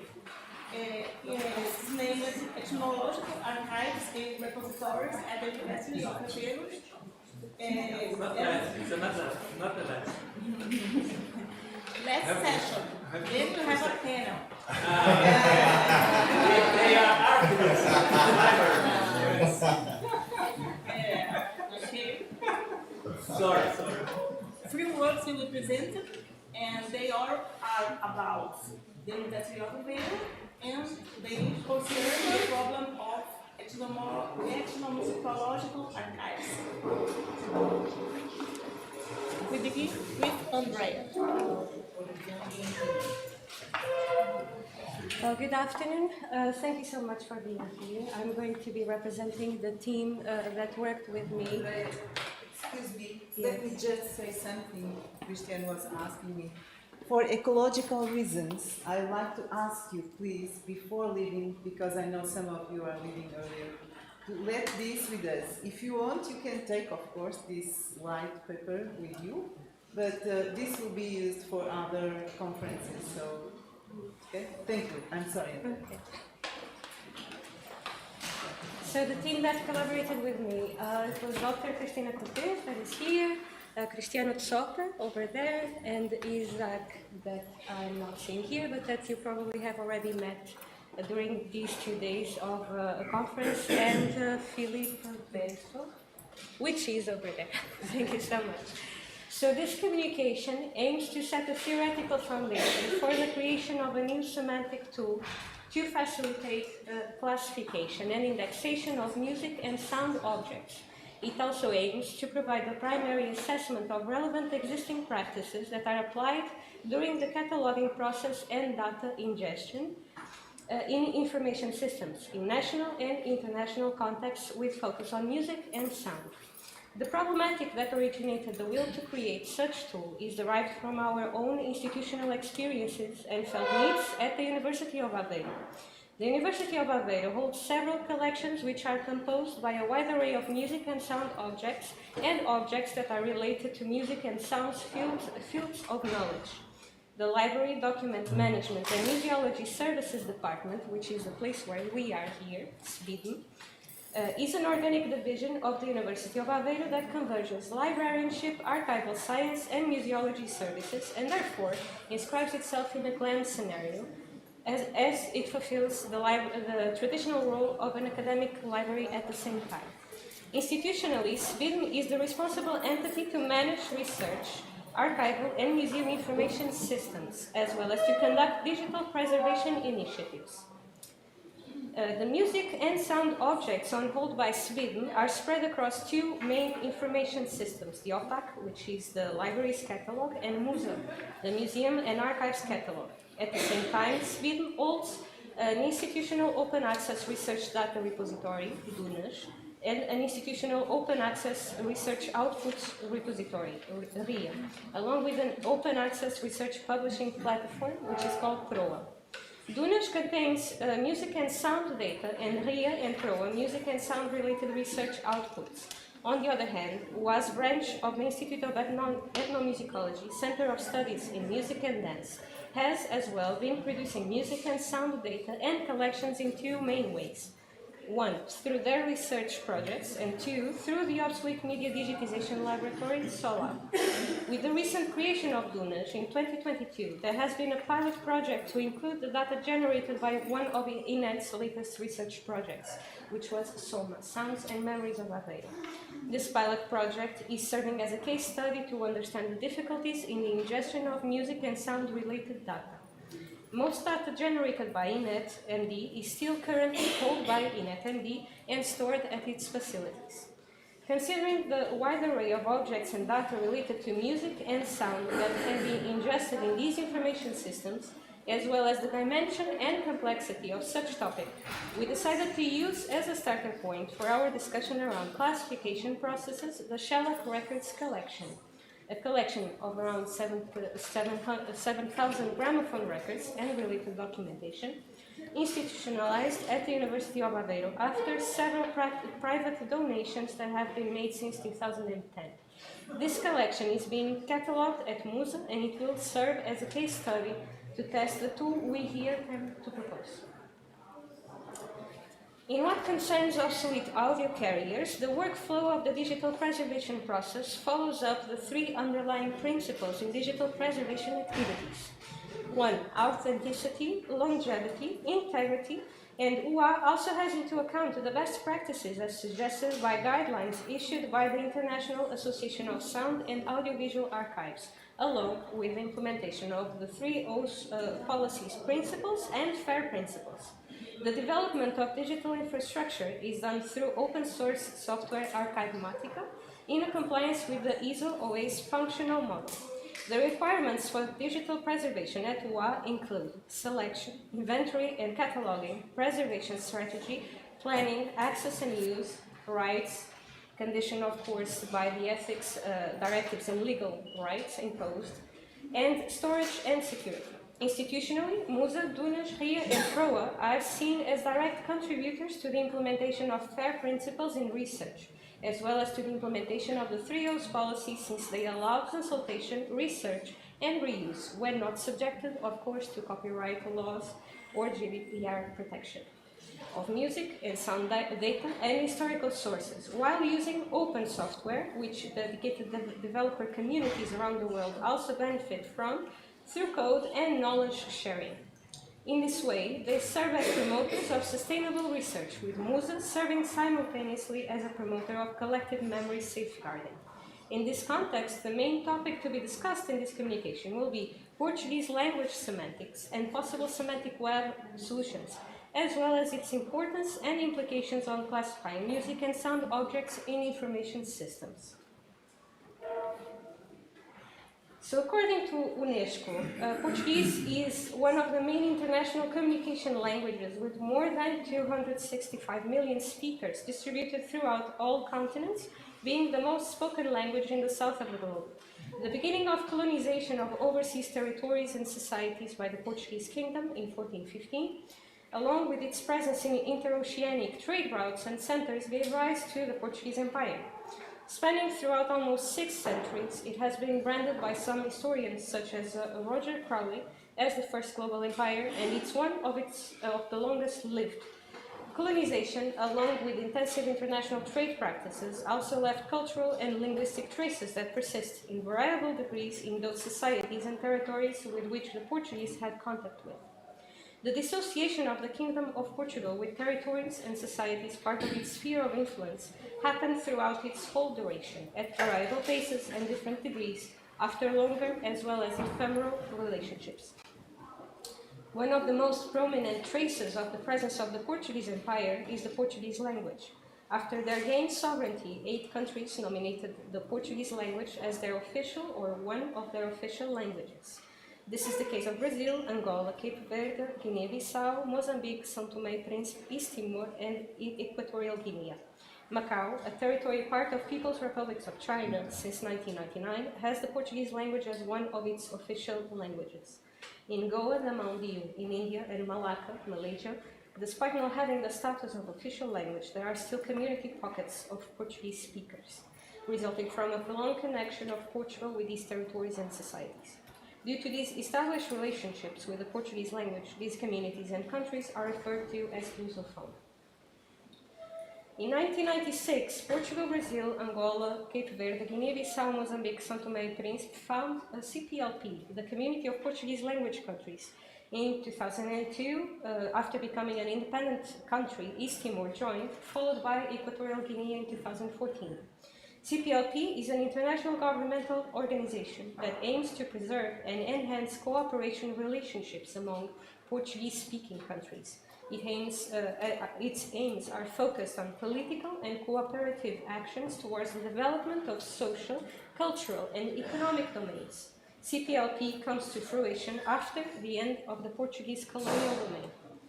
The Lusophone countries are permeated with complexity, reflecting the interpenetration of cultures which happened in different degrees during colonial and post-colonial times, translating relationships of encounter, assimilation, and or domination in the interactions between people. Those exchanges are reflected, among other aspects, in language and cultural practices. Since it includes millions of people and practices in different countries, for the purpose of this communication, we are going to focus on Portugal, Mozambique, and Brazil, to serve as examples of such relationships and semantic differences and similarities. In this way, going back to the collection that serves as a starting point for the semantic tool we would like to build, the Shellac Records collection is an example of such intersections. During their circulation period, gramophone records were, in many instances, products of transnational collaboration between authors, musicians, recording studios, and recording companies. This translates in a slice of shared knowledge their transnational circulation in Lusophone countries was also visible in radios. This translates in a slice of shared collective memories that are audible and visible in these music records, but also today, sometimes with more, sometimes with less expression, within major institutional sound archives in these countries. Considering that the focus of this communication is to set a theoretical foundation for a semantic tool for indexation and classification of music and sound objects in the Lusophone world, it would seem fruitless to not think about conceiving a tool that in the future could accommodate all these intersections of memory, history, and culture that, being present throughout Lusophone sound archives, are expressed and have to be classified using, in a great manner but not exclusively, the Portuguese language. It is important to note, though, that to speak about Lusophony within the context of the creation of a semantic tool in Portugal does not mean the goal is simply to put Portugal at the center of the relationships between countries that have Portuguese as its official language. The tool we aim to create should reflect the similarities and differences when perceiving sound and music culture throughout the Lusophone world, considering preferred terminologies and their disambiguation according to the necessity of each geographical Lusophone region.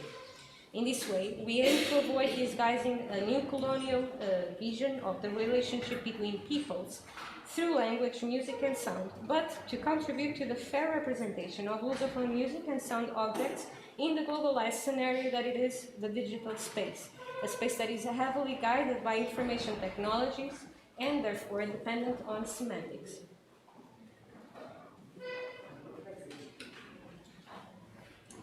Understanding the world generates the unavoidable need to classify it, but classifying something is an exercise of subjectiveness.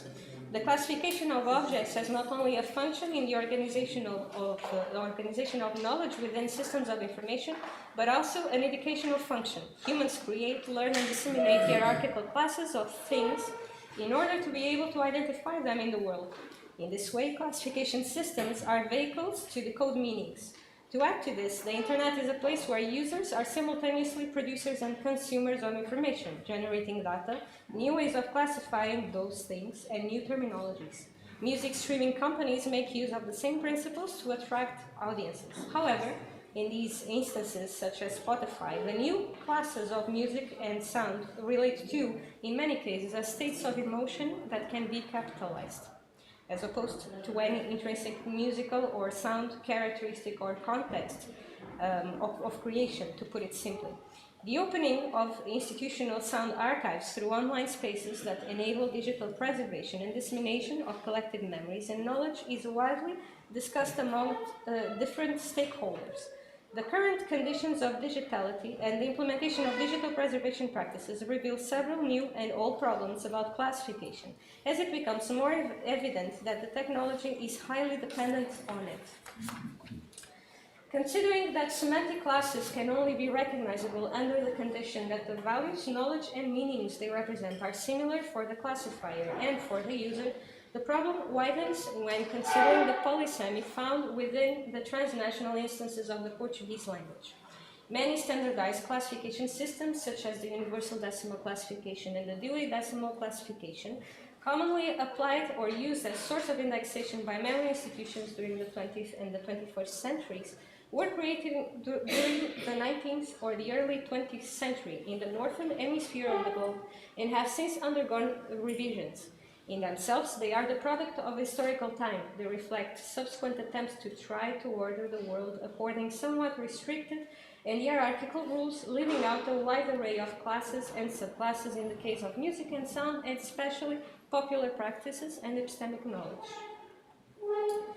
Since the archiving of sound and music objects can be carried out and promoted by different stakeholders such as archivists, ethnomusicologists, musicologists, musicians, institutions, and other epistemic knowledge retainers, these will naturally produce different contributions to the organization of knowledge and memory based on objects, since they do so from different places of initiation and act according to different agendas. Without a reference semantic tool in a Lusophone context, this can lead to oblivion or misrepresentation of the collective memory object, as well as failure to manage and safeguard the objects within an information system. The problematic of archiving music and sound sources, in the Portuguese case, comes in the first place from a complex situation that in general involves lack of physical and human infrastructures, underfinancing, and lack of an appropriated legal framework, along with the chronic history of insufficient cultural preservation of sound and music objects derived especially from popular culture. This situation finds echoes in variable degrees in the Lusophone countries, with the notable exception being Brazil, that has been having much more advanced initiatives in terms of digital preservation of music and sound. This table that we can see here highlights some of the aspects that we've considered worthy of notice portraying the situation that involves sound archives in Portugal, Mozambique, and Brazil. So within this panorama and work that we've already developed in the cataloging and classification of music and sound objects, especially at Musa and Dunas, our own attempts to classify music and sound objects and data have led to wide discussions, raising questions and concerns and allowing some conclusions. So, to classify through the use of indexed terminology and or controlled vocabulary is a need, and as it betters the quality of search and retrieval in information systems, enhancing the functionality of such systems. On the other hand, the non-application of a standardized classification system could condition the class and the meaning that the user would instinctively attribute to a certain object in an archive, thus producing a situation of memory concealment. Ethnomusicologists and musicologists have been involved, as it is the case in our institution, in research projects that produce archives and data with their digital preservation led, in many cases, by these same individuals. Not rarely, they use non-indexed terminology or basic controlled vocabulary that, from a point of view of the information science and digital humanities, present fragilities as they undermine the management, search, and retrieval within those information systems. These vocabularies, though, result from a research background, sometimes involving epistemic communities and therefore holding their value. In many cases, such terminology is absent from both classification systems and indexed terminology.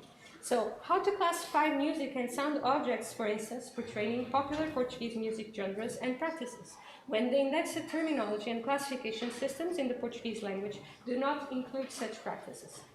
On the other hand, semantic tools for music and sound have been developed more widely in Anglo-Saxon countries. The use of these tools applied to Lusophone music and sound objects has its limitations and inconsistencies. One of the consequences of such applications is that when we apply our own translations to such indexed terminology, we might incur in scientific inaccuracy. Music and sound objects, as well as data present in our own information systems, may derive from cross-cultural situations and interactions, since there are other nations, territories, and communities to which we have historical and current ties. The Portuguese language, spoken in these diversely geographical places and communities, is not uniform. Instead, there are variations, in some cases, different meanings attributed to one same word, or even words that, despite making part of the Portuguese language, might not be widely diffused amongst the circa 165 million Portuguese speakers in the world, and so they might not hold an obvious comprehension of its meaning outside its original production context. Envisioning any tool for classification and indexation of music and sound objects in order to enhance the presence of Lusophone music and sound objects and practices in online space cannot be done in an isolated and Portugal-centered manner. To what extent would a new tool for classification and indexation of music and sound objects be useful in the Lusophone world, considering the heterogenic efforts already led in the various countries that are part of it? In that scenario, how would the terminology be validated? And when speaking about Western art, music, and sound, the idiomatic terminology is presented in different languages. In many instances, the same is also true, according to popular music. It would not make sense in those situations to translate vocabulary that is already idiomatic in a foreign vocabulary. So, how can we do this? So it's in this scenario that we decided to make a preliminary assessment of current international practices regarding the use of semantic and semantic web tools to classify music and sound objects in information systems. A semantic tool can be, for example, a controlled vocabulary or a thesaurus, meaning that these are on the extreme opposites in terms of their complexity. In between, we find, for instance, systems of classification such as the UDC. On the other hand, the term semantic web refers to the web of linked data. Semantic web technologies enable people to create data stores on the web, build vocabularies, and write rules for handling data. Linked data are empowered by technologies such as RDF, Sparkle, All, and Scopes. And this I am quoting the W3C consortium. Both these types of semantic tools can be used to classify and describe objects within information systems.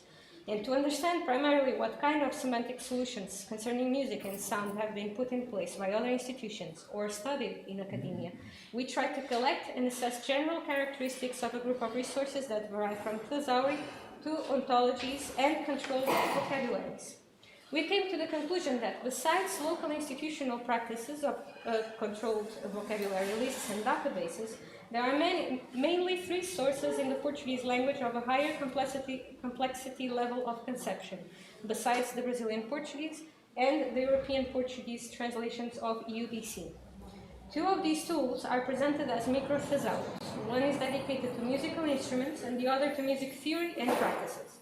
However, they are academic works, theses that were conceived exclusively within the format of printed thesauri, and they seem to have not been applied in practice yet. The third resource is Tainacan, an open-source WordPress plugin and theme conceived in Brazil to create, manage, and publish cultural archives.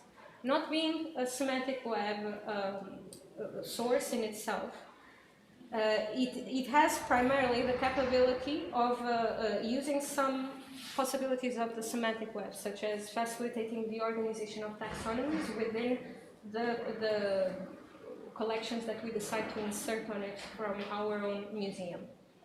In a generic sense, UDC keeps being the most used source for controlled terminology building and classification in most Lusophone countries regarding music and sound, and despite its own limitations. So within the resources in other languages, there are specifically dedicated to, the ones that are dedicated to music and sound, or that at least have some significant controlled vocabulary on this topic. The most common main language is also the one that is the most present in translations of such tools, when the original source differs, and this is the English language. It is used by Doremus project vocabularies and anthology that also incorporates French epistemic vocabularies that were harvested, for instance, for the Paris Philharmonie and from Radio France. We have also the e-bookcore and the music ontology, which are in English, along with the ICLA standard vocabularies for Unimark, which is not an ontology, it's a linear system, and the Hanse project ontology. The Library of Congress medium of performance thesaurus for music is in English, but presents great care in transliteration and on the use of terminology derived from non-Anglo-Saxonic vocabularies. And I'm talking about, for instance, instruments that are used in cultures, for instance, in Korea, where the alphabet is different, but there is a great care to transliterate it into the Latin alphabet. The UNESCO Thesaurus presents itself mainly in English with translations to Russian, Arabic, Spanish, and French, but it is very limited in what concerns music terminology and even more in what concerns sound. The Mimo Thesaurus presents itself mainly in French, and it has many translations, such as in Spanish, Korean, Basque, Polish, Chinese, and so on. English is also one of those languages. Despite missing many folk music instruments, it presents great care in the transliteration of instruments, as the example that I've mentioned before, which denominations are expressed again in non-Latin alphabets. Despite their more or less comprehensiveness, the Lusophone music and sound expressions are notoriously underrepresented, which is not too surprising, since all of these are international tools and naturally something can only be developed when there is a manifested need for it, or institutional partnerships are put in place for it to happen. The current state and context of development of Lusophone archives may for sure have contributed to this situation of absence. An exception to it, to the seemingly dominant Anglophone orientation in terms of language and semantic web tools is the Musa Finnish music ontology and thesaurus, that was integrated in the National Library of Finland after its creation as a smaller standalone tool. It is bilingual, so in Finnish and Swedish, and results from the collaboration of the Finnish National Library with the Swedish National Library. The Finnish music ontology and thesaurus follows a paradigm similar to the one we would like to follow, being an integrated tool on the domain of semantic web, and the case of success that evolved from a smaller project into its integration into incorporation of the systems of information of the Finnish National Library. Most of these tools are open source, or at the very least they provide open data that can be ingested into other semantic tools. Most of these tools that I've just presented on all of these boards, they are also using the state of art for web semantic technologies in their construction, integration, and visualization, namely the RDF, ALS, COS, and or Sparkle. GitHub also seems to be the preferential repository in most cases to disseminate the code, and so that the community of developers around the world may contribute to its development. Overall, these are desirable traits to ensure the sustainability of such tools over time, as they facilitate any attempt of interoperability between information systems, integration of other sources of vocabulary, as well as digital preservation practices. Taking into account this preliminary assessment that we've conducted, as well as our own Lusophone and institutional context, we conducted an introductory user case work to build a web ontology language from the World Wide Web Consortium W3C, having as base the Protégé software. The selection of Protégé, an open source software instead of a standalone thesaurus tool, is due to the fact that this tool will allow us to use open data formats such as COS, encapsulating them in RDF, enabling linked data and linked open vocabulary. In other words, it uses vocabularies in the forms of ontologies that allow the inferences, so the discovery of new relationships. Effectively, an ontology is the relationship between entities or concepts, relationships, and inference, which is the opposite of a linear model, which is what we usually have in library cataloging. Examples are Unimark or Mark 21. So according to Curras, the emergence of the term ontology in the field of information science is attributed to the introduction of computer technology.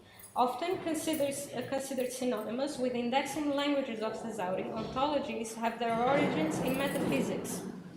In some philosophical treatises, ontology is the study of what exists and what we assume to exist, what exists in natural language for controlled language, to achieve a coherent description of reality. Following up the definitions of ontology, Emilio Curras explains the difference between thesauri and ontologies in their structure. Indeed, in thesauri, terms are organized based on their composition, hierarchical relationships, and semantic and syntactic relationships, being, for that reason, the most complex way that we have of having a controlled terminology from all those systems that I've shown before. On the other hand, in ontologies, the organization considers certain specificities and properties in the terms. Ontologies are fundamental semantic web technologies. And following this train of thought, the semantic web tool we plan to create would use Protégé as a basis, as I've mentioned before, to be fed with the thesaurus and other ontologies and vocabularies that could be fit for this case that we need to solve. Protégé supports the main standard technologies that are used in semantic web tools, and this would enable us to use AI to also harvest other vocabularies that are present across the web, as for instance folksonomies, which are, for instance, social classification and tags. After which it would be able, we would be able also to create the necessary inferences to establish the necessary relationships. Of course, this process would always need to be curated and validated to keep the tool trustworthy and accurate. And so, the necessary workflows and protocols should be created and put in place in a planned manner. All stakeholders of knowledge in the domains of music and sound should be called to the process of validation, along with epistemic communities or individuals that know which vocabularies are idiomatic and which are not, and so can provide meaning and disambiguation to terminology. This should be conducted in a strategic and targeted manner. Protégé is also able to convert the created ontology in any of the most used languages, such as COS, OWL, and RDF, among others. Putting together all its characteristics, Protégé fulfills all the main paradigms of the 3 O's policy, FAIR principles, and digital preservation principles, which means that this project could not only be sustainable but also replicable.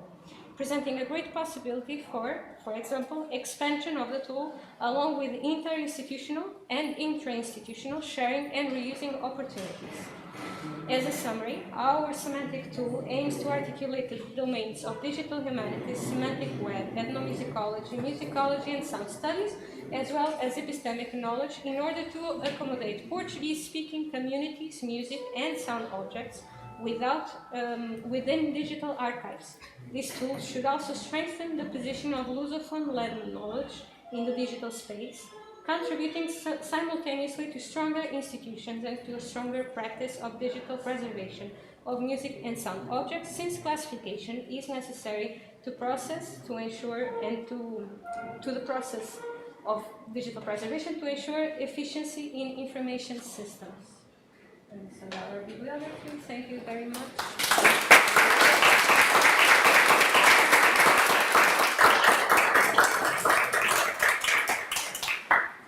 So my job here is to congratulate the work of Andrea, because I picked in routine, because I think there will be a very big challenge, and that you have to take some years to conquer this goal, and it's very ambitious. Congratulations. And it will be a challenge if it only deals with ethnomusicology, but as it also deals in ethnomusicology, using Portuguese language, it's a big challenge, a bigger challenge. So, I have a question. Can I organize something? Okay. Isaac, Cristiano, Philippe, please come. Because you're part of the team, I'm just the messenger for today. Yeah. So, you're part of the work. Então,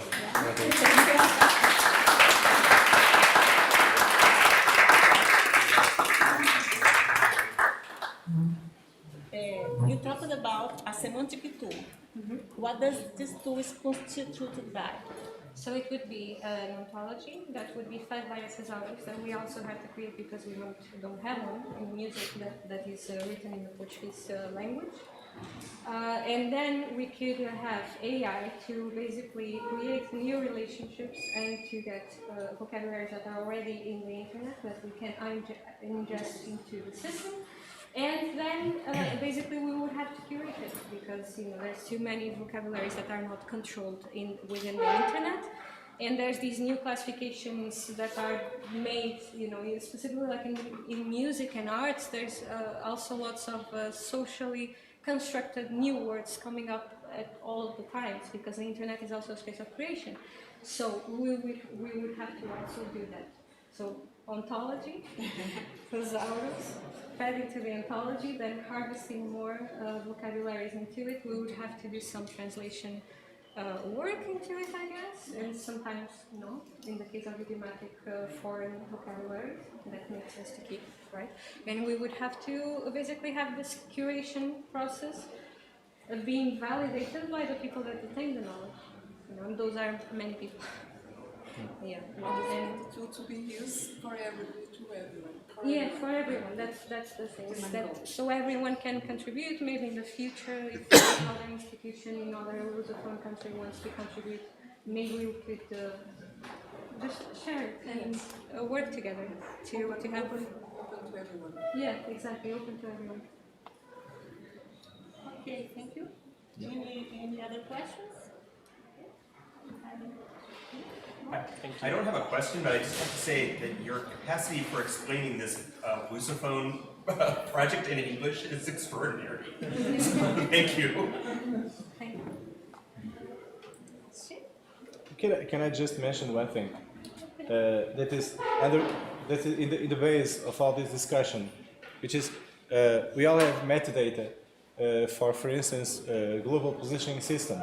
We have metadata for all the systems about how to work with your GPS, or if you Google, you have metadata and really well classified for all fields of engineering and even biomedics. But actually, no one really cares about metadata for describing musical instruments because there is no background gaining. Every company that works with GPS makes money with it. So there are efforts and there are real reasons, monetary reasons to develop it. It's the same question about we are having during the morning. If we don't do it with some way, some money, some public funding, some whatever, we can never do it because there is no need in the market for this. So maybe we should think of ways of, yeah. No, I have a question about this commitment with ethnomusicology and, well, our field of research. So we all know that lusophonia is an imperial concept. And in many countries where we have, in many lusophonic countries, there's a huge part of the population that doesn't speak Portuguese. Yeah. For instance, in Mozambique or in Timor, where the most part of the population speaks Catholic, Portuguese, or the Creole. So in those countries, we have the same instrument. Taking the example of the instrument, can have different names in other languages than the Portuguese. So, are you including those classifications in this semantic tool? If it is I prefer that. If it is idiomatic, makes all sense. If it is part of that community has any relationship to the Portuguese-ness of things that has happened over the years, might make sense. Of course, this is a case-by-case situation. We would have to understand what is the context, what is the will, we cannot force other people to, for instance, work with us. The need or the creation of things happens with the need, right? If there is a need for it, we might go for it. I don't know. It needs to be a case-by-case situation. And the need must be seeded. Yeah, exactly. Yes. We are in a position to seed the need. Because, well, the first time I saw the music ontology, I saw that it was deprecated. No one. 10 years ago, I saw the music ontology, and I saw, well, it's deprecated. Why is it abandoned? Because no one really wants to. No company really need it. So if it's not needed, we don't use it. It's deprecated. Yes. Yeah, I think, well, thank you for this kind of great project. I was part of an aggregation project, and I know how difficult it is to map things together. So what I think it's of course you can sometimes find terms in the same language that match other terms in another language or even the same language. But very often when we talk about instruments, it's not only about terms, it's about a complete different system of knowledge, of criteria, of how to classify things. So I don't think it's only about, there's no commercial interest in this, but you just can't do it. You can't just find a system that fits all, like GPS maybe, because it's just something really above. But for example, like even, or talking about musical genres, for example, it is so difficult. You won't find this one-to-one thing because there are so many different things behind it. And so I think it's not only about sort of matching terms, but actually have a multi-perspectivity in a kind of catalog to say you can search within this system of knowledge, but you can also search within this system of knowledge, and to really have this and not not to work on the level of terms, but to work on the level of epistemic systems. Really, I think that's also something we need to grapple with in a way. But I think that makes it meaningful for various communities really if they find their own system of classifying instruments in your catalog and not something that somehow fits. So I know that this is really difficult, but I think it's also worthwhile to think about this, also about, some things just don't match. Like I do research in Uzbekistan, and their way of classifying genres and does not at all match to anything like we do in Germany. So you really have to have a second layer or various layers. So so I would just, that's rather a comment or maybe a question how you think. Posso falar para aqui? Okay, I can use.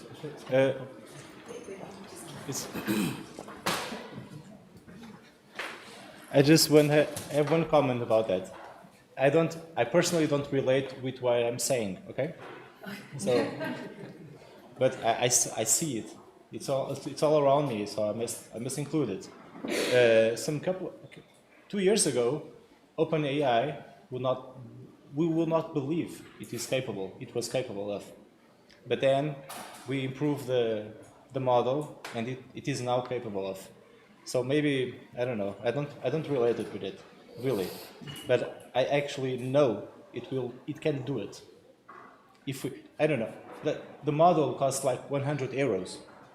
You just have to learn it, teach it, actually. So I don't have to give, I don't want to give ideas, but because I really don't like. But I have to say it. I have to admit it. Yeah.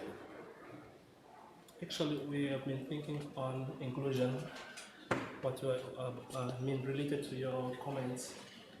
What one of the reasons that made us think on that tool is that we have analyzed the available instrument for classification.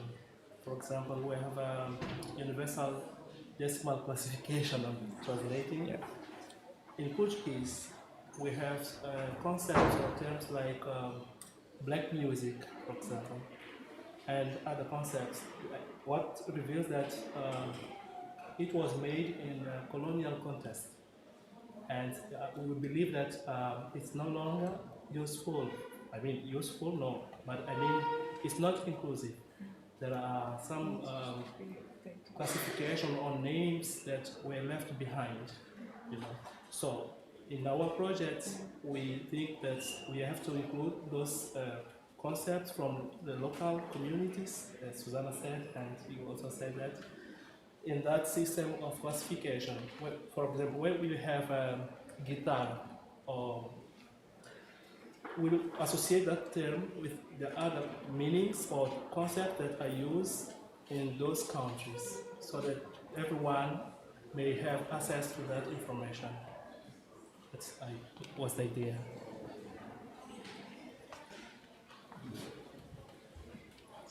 Okay. Okay, thank you very much. So let's the second go.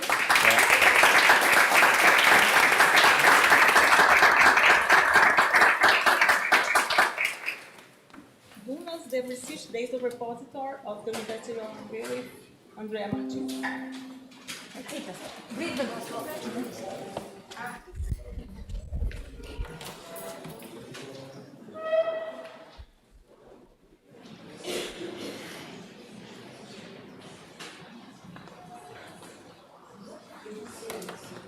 So, good afternoon. I am here to present for donors the research data repository of the University of Aveiro.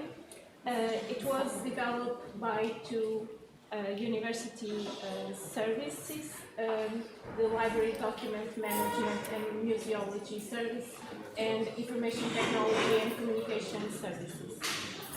This repository was launched in July last year, so almost a year ago.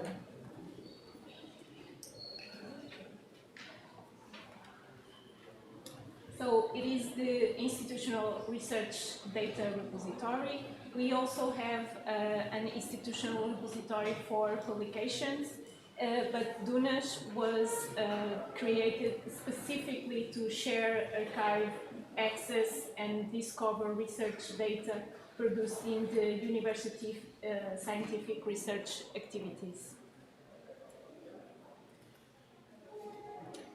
So our goals with this repository are to promote the visibility and reproducibility of the research data generated in the institution, and also to facilitate data citation, to contribute to this dissemination and enforcement of good open science practice, support compliance with the funders' open science requirements, The main funders here in the university are the European Commission and the national funder, the Foundation for Science and Technology, and both have requirements or at least recommendations about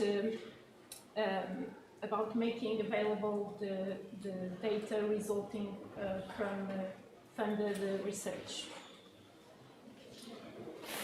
We also want to facilitate the sharing data related with scientific publications. This is starting to be a more frequent request from journals, and we have already received some requests to deposit data in our repository for this purpose. And at last, we want to guarantee the technical requirements for interoperability with other systems here in the institution, but also other national and European systems. So we start this project by studying solutions of a research data repository for the University of Aveiro. And our choice was to use Dataverse software. It is a software developed and maintained by an international community led by Harvard University. Dataverse software has some features. So to point some of them, Dataverse software supports automatic assignment of persistent identifiers, in our case DOIs, to every published datasets and files. It also presents a great flexibility in defining user roles and permissions in each level of the repository structure. It contains 6 metadata schemas already by default, and contains one more related with citation metadata and others from disciplinary or specific fields. It allows defining different levels of access to files, and also an interesting feature, it enables the collection of data from users who download files. It also collects statistics and metrics, and enables terms of use and license customization, CC0 by default, but also CC BY or custom one, CC BY license or a custom terms of use. It allows harvesting metadata archived in other repositories. We already use this feature to collect metadata from Zenodo, from datasets that belongs to one of the pilot projects we work with, and and manage the changes and version history of datasets, and allows sharing a dataset before it is published. So typically the Dataverse software structure is this. So the Dataverse software has collections, and inside of them there is datasets, and collections could contain other collections. And inside a dataset we can have metadata and files, so on.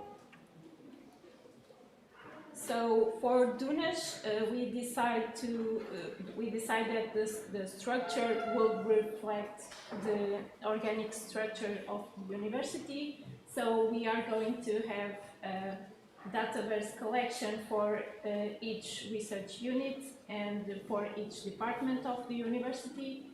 And inside of the research unit collection, we will have a sub-collection for each research project, and then we have that dataset level and files level.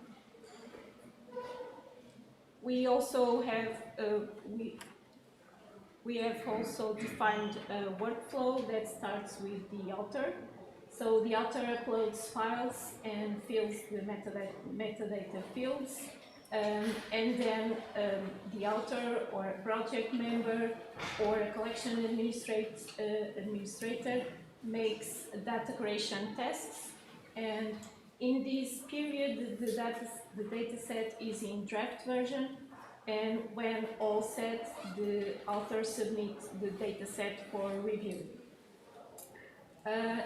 The next stage is the data set is in review and is logged for modifications by the author, and Duna's team in the library reviews the metadata and return to the author to make modifications if necessary.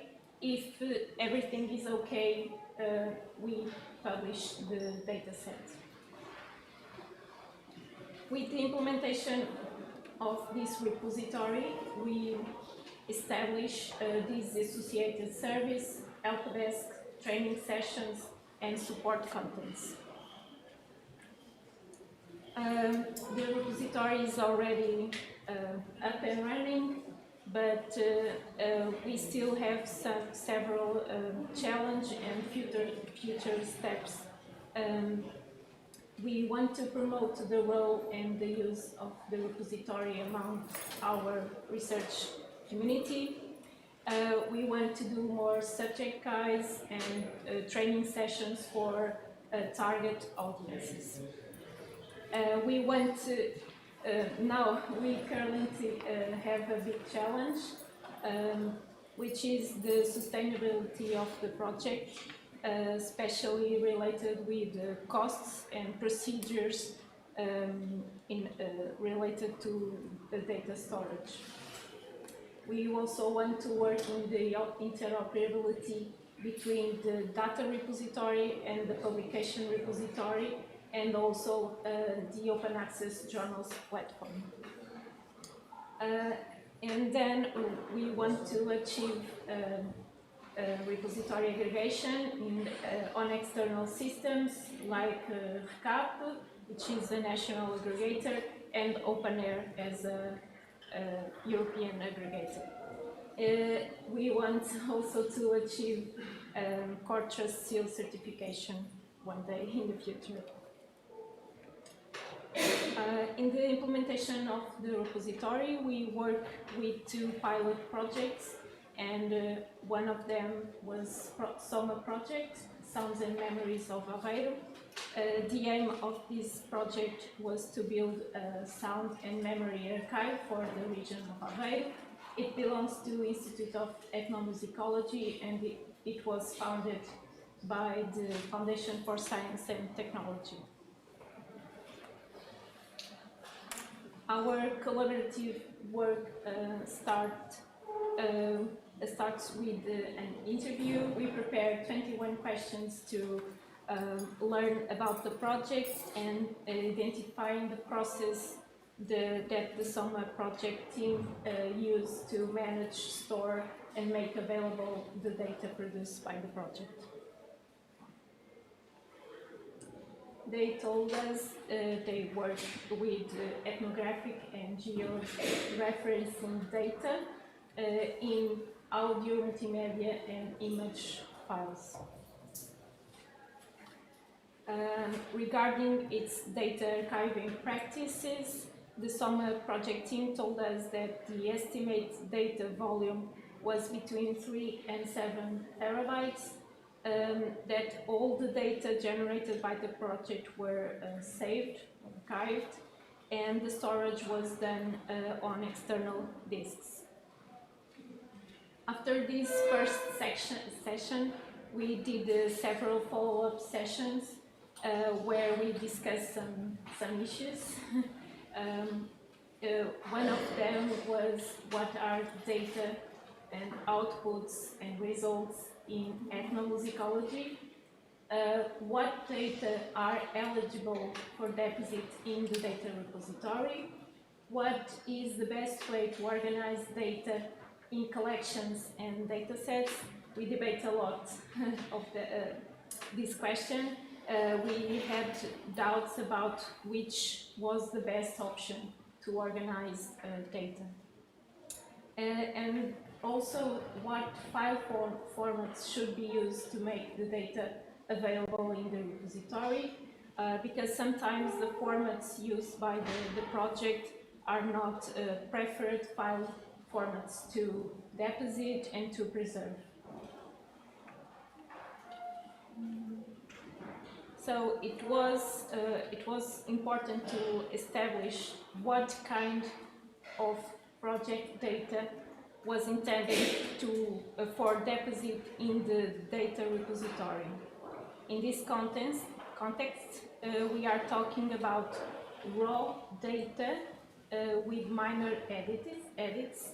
For example, video interviews with just a few cuts. And we are also talking about primary and observation data. So these are the types of data that fit in the institutional data repository. So regarding to deposit support, we create series to connect data sets by category. This series reflects the organization already used and established by the project team and already visible on the project website, because the project was already running and near its end when we start to work more closely with them. So we create 6 series, and they can be used for users of the repository to browse data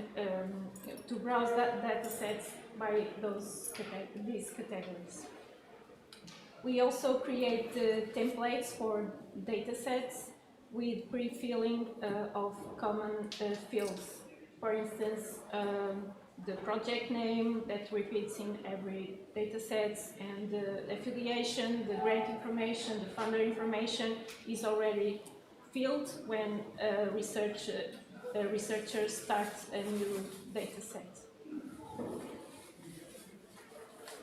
So this is the link of our repository, and now I'm going to just show you some print screens.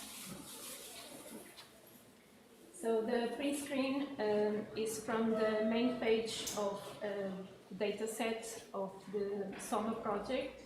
You can see the title, the number of the version number, the citation, the DOI, and also highlights some metadata fields. And then at the bottom we have tabs, the file tab, the metadata tab, the terms of use tab, and the version tab with all the history. We also have the statistics and metrics on that side. The second print screen shows the citation and geospatial metadata. It's an example from another data set. And the last print screen shows the terms of use tab, and we see the chosen Creative Commons license. And that's it. Thank you.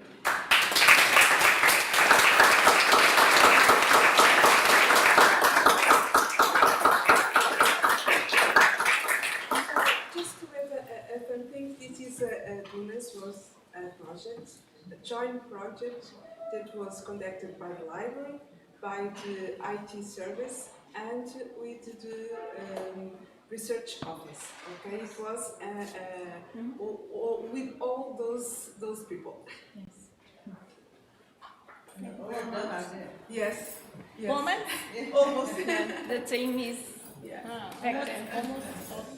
A huge team, yeah, and also a very patient team, because they speak a different language from us. So when we were chosen, I don't know if I can speak a little bit just to say that the first time when Christina called us saying that we want to have SOMA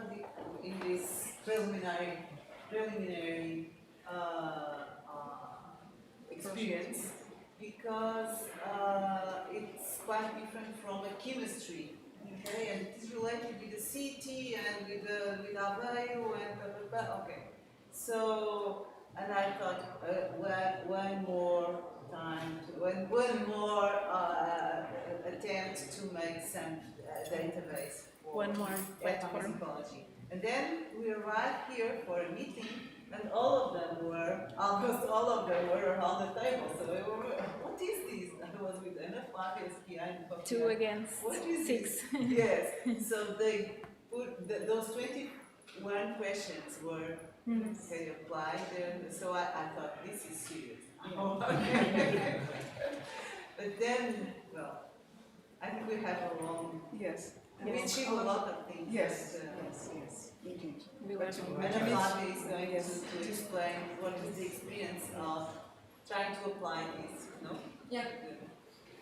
I don't know if Rita and all the team agrees, but as I'm going to speak about the experience with them, maybe we can let the discussion to the end of the paper because one is connected with the other. Yeah? Okay, Rita?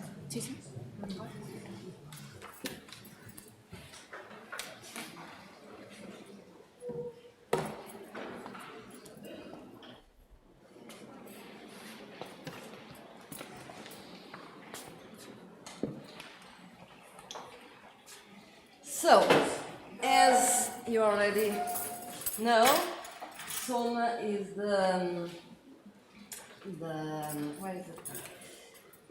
project, the pilot project of Dunas, and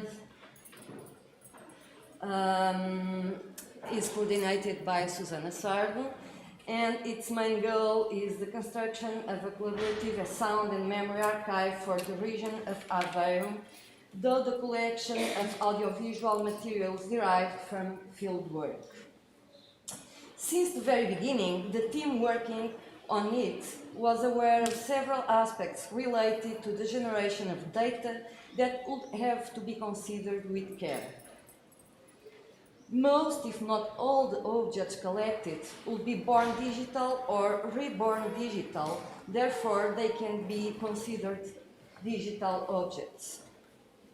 Due to that, and to the audiovisual nature of such objects, there will be difficulties in terms of its storage and digital preservation.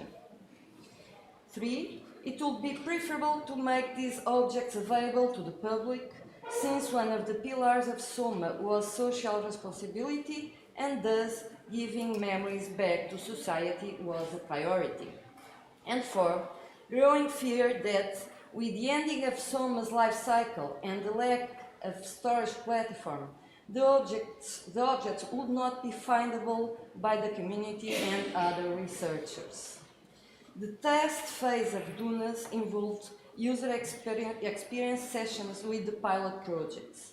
However, the time that elapsed between the choice of SOMA as a pilot project, and this includes this survey that we did in the beginning, and the beginning of the implementation work in Dunas was around 2.5 years, which means that when the SOMA's researchers started the discussion and testing meetings, the project was already ended.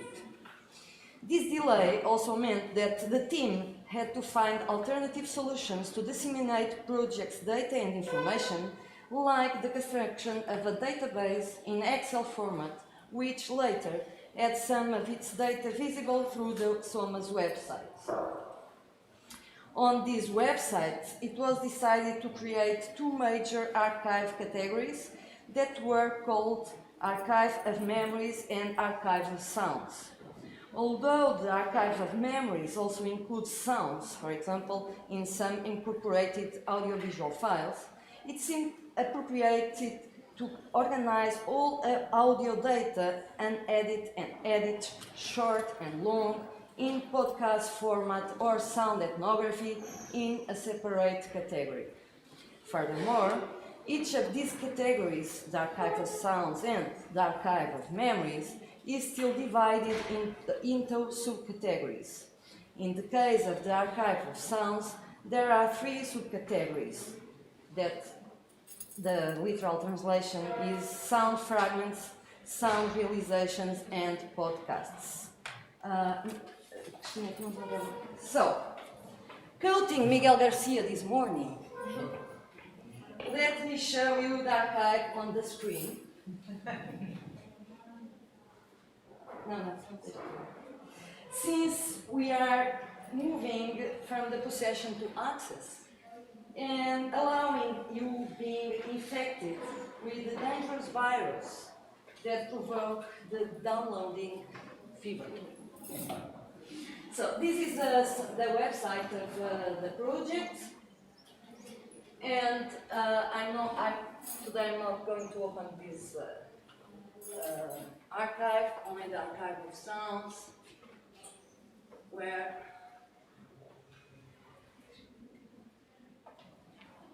we have these 3 subcategories, and in the beginning we had a lot of subcategories, like for example sound ethnographies, soundscapes, sounds, sound roots, and then you know that Susanna loves to make a lot of questions. So then she started asking me, Anna, and what is a sound ethnography? And why that file that you put in the sound roots cannot be in the category sound ethnography? Or why? So this became a problem. And we tried to create 2 main categories, these 2 that are, well, in our opinion, very simple. The distinction is to be edit or not edit, to mix different sounds or to not mix. So, for example, here in the sound fragments, we can find, I'm going to give a special one, that is this one that you had the pleasure to listen in our spots, the flamingos.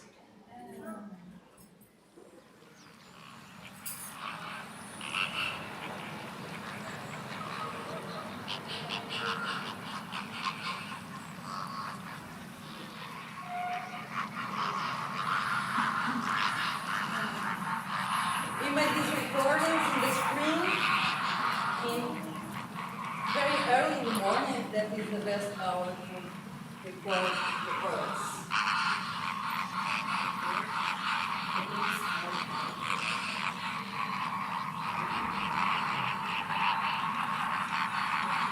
Or, for example, a bit of the Christmas Mass.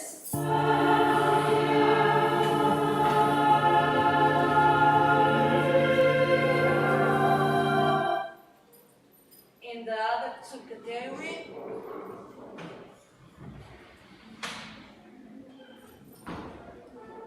we have things like the football game between Portugal and France that we record when we have this kind of championships in the city center. There's in the main plaza, a lot of people go there to watch the game. So, and here we have a 9 minutes edition of all game where we mix different sounds.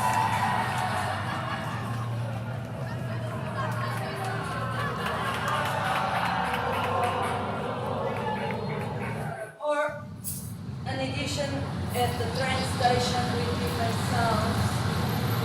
The majority of these recordings we did during COVID pandemics.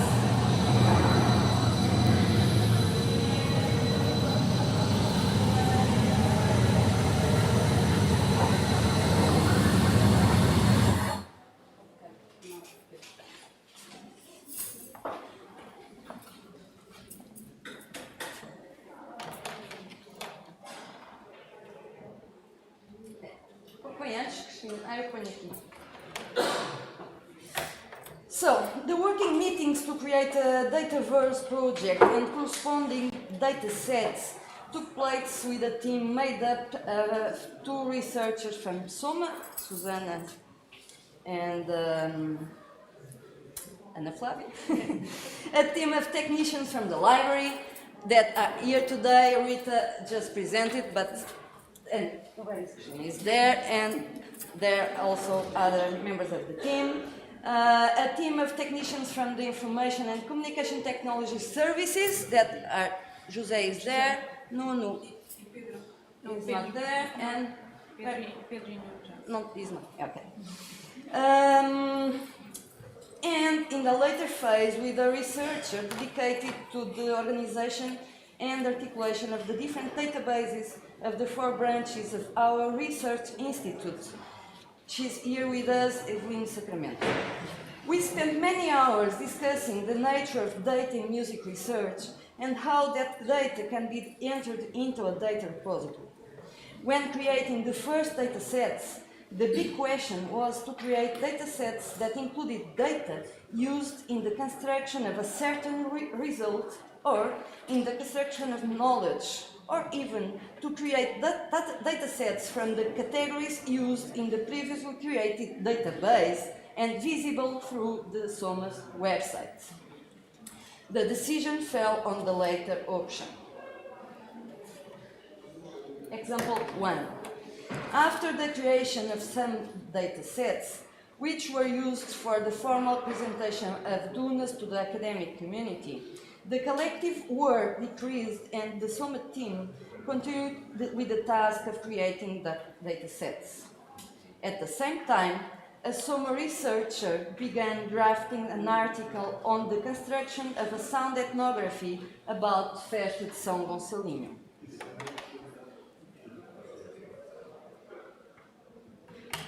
One of the objectives of this article was to explain the construction of a sound ethnography based on the analysis of interviews and sound recordings made during field work. The excerpt included sounds of voices, landscapes, routes, concerts, etc. Throughout the article's writing, the reference to the data being described proved important. And since DUNAS was in the implementation phase and the publication of open access data is strongly important, the researcher considered that she could, it's me, it's a bit strange to say she, should refer and cite the DOI and the different data. Therefore, a meeting was scheduled with the extended DUNAS team to discuss the situation.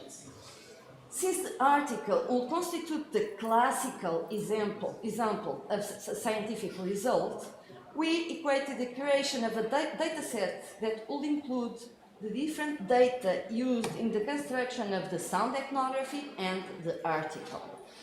This would also be a data set that, from the point of view of the technicians, would go against the more classical concept of data set and with which they have more experience. After discussing the pros and cons of creating these data sets, we concluded that it was not feasible. Its creation would imply the duplication of the data included in other data sets, that is, those that had been created from the logic and categories of the SOMA Excel database. The second example concerns the Radio Convida exhibition, which was built by the SOMA researchers in collaboration with a team from the Science Center of Aveiro and external specialists invited to curate some thematic sessions. The exhibition resulted from research carried out during the project and was open to the public for about 3 years. Before dismantling the exhibition, a digital and interactive virtual exhibition was created to give permanent visibility to the work developed. The case of Radio Convida exhibition raised several questions related to the creation of a dataset with the data used for its construction. Since the beginning, there was doubt about conceptualizing the mentioned exhibition as a research result. During the Dunas work meetings, people less close to the universe of music were reticent in relation to the issue because, from their experience, this is not a result that can be considered scientific or resulting from research. Researchers in the areas of music, arts and humanities know that research results sometimes have different formats than a text published in a peer-reviewed journal. The sharing of opinions on this subject led us to other broader issues that ended up accompanying most of the meetings. We are referring to questions such as, and Rita already mentioned several, what can be considered as an outcome in research in arts and humanities, how to define the concept of data in music research, and if the new data repositories are prepared to receive data resulting from research in these scientific fields. After completing these examples, it is important to mention the difficulties encountered during this experience, like creating and defining data and metadata, defining rules for creating data sets, and even distinguish data from results in projects such as SOMA. In fact, most information must be filled in by an expert from the ethnomusicology area involved in the fieldwork. We noticed that these difficulties are common in many other projects in the ethnomusicological context. Finally, in addition to the conceptual issues related to the scientific results and the data used in the construction of these results, there are other challenges that arose in the construction of the dataverse of the SOMA project and that are related to the nature of the data. One of the most used formats to capture data in music research is audiovisual. The files generated by these formats, particularly video, are heavy files. And as audiovisual recording technology develops, the weight of these files also increases. However, the use of non-proprietary formats, desirable from the point of view of archive sustainability and scientific independence, becomes impossible.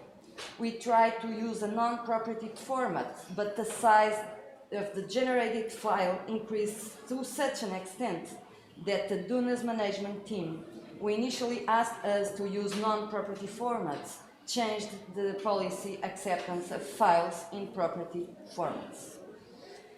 It was thus decided that extensions such as MP4, for example, could be used. This decision is related to the institutional policies of the University of Aveiro, which determined, for example, a space limitation for each research center. Most ethnomusicologists keep their fieldwork data on personal computers, USB sticks, or hard drives. There is often no backup strategy in place, which opens a door to the possibility of losing the data. The depositor must select the data to be deposited, considering the good practice of the scientific community and the disciplinary area in question, since it is not always necessary to keep all the data resulting from the research activities. What will need to be stored depends, in many cases, on criteria such as the uniqueness of the data in question, as well as its long-term value, the potential for reuse, and the need to validate results in publications. There are challenges related to the selection of the data to be deposited, which is evident in the case of institutional repositories like RIA, which archive and publish the research results, but that is less obvious in the case of research data repositories like Dunas, which archive and publish data that supports scientific research. In the case of Dunas, there is a current limitation of 200 gigabytes available for each department or research center of the University of Aveiro, which is obviously nothing. So, to conclude,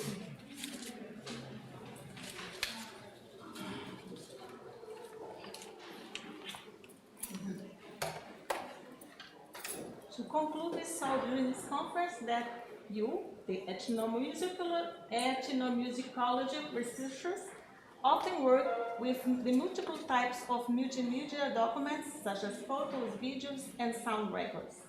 The need to preserve and easily access, visualize, and annotate such materials can be problematic due to their diverse formats, sources, interrelationships, and the growing quantity of data and technologies involved in their production and study.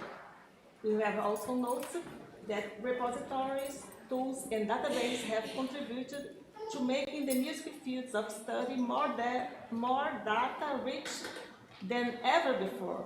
In this way, we believe that ethnomusicologists should consider software as an infrastructure and the use of digital technology to organize, manage, archive, and publish their field findings should become a focus of special attention when developing research in this field. However, despite the recent advances, the field is still missing uniform metadata, ontologies, and taxonomies, complicating data interoperability and reusability. Now, so new dialogues still need to be established between computer science and information science researchers for the development of new concepts and theories that can properly deal with the large amount of audiovisual data made available. We note that some institutions are also using Dataverse, as we are using, as a data repository solution, but even in applications linked to the areas of arts and humanities and social sciences, the data stored mostly consisted of statistical data and results of inquiries in formats PDF, CSV, and GLSX. A considerable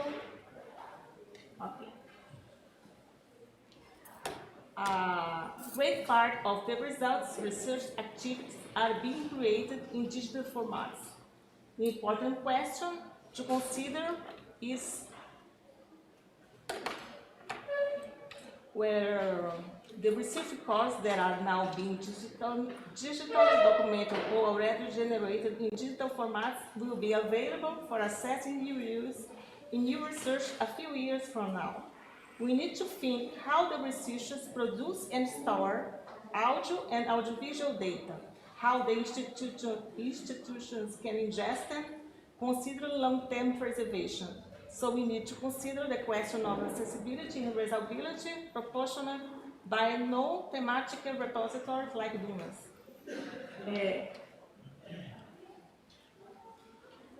As a future research, we plan to elaborate a data management plan on the context of the ethnomusicology area focused on audiovisual data, and investigate the question of interoperability between systems, which is essential to increase the visibility of a research data repository. It gives some clues to observe there are the thematic organization of the content to be deposited, and the definition and use of common standards, common metadata standards that will allow the appropriate search and retrieval of the information. Other things to consider are the standardization of audiovisual data and metadata formats with the aim of long-term preservation and usage of such varied materials.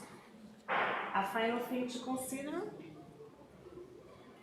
is that such audiovisual metadata can usually only be assigned by an expert, since analyzing this kind of material still requires years of experience and knowledge of those specific traditions, musical traditions. That is, such field information still should be produced by a human expert.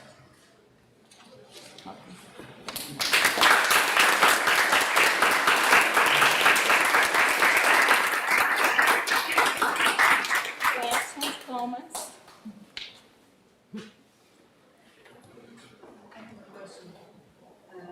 I understand the importance of giving priority to audiovisual materials in the future repository repository for the Ethnomusicology Institute.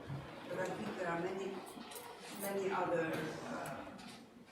there are some recordings, there are scores, there are recent written documents, so I'm just wondering how you see that, that kind of, the integration of this data, and so often, or resources, and so often they are interrelated.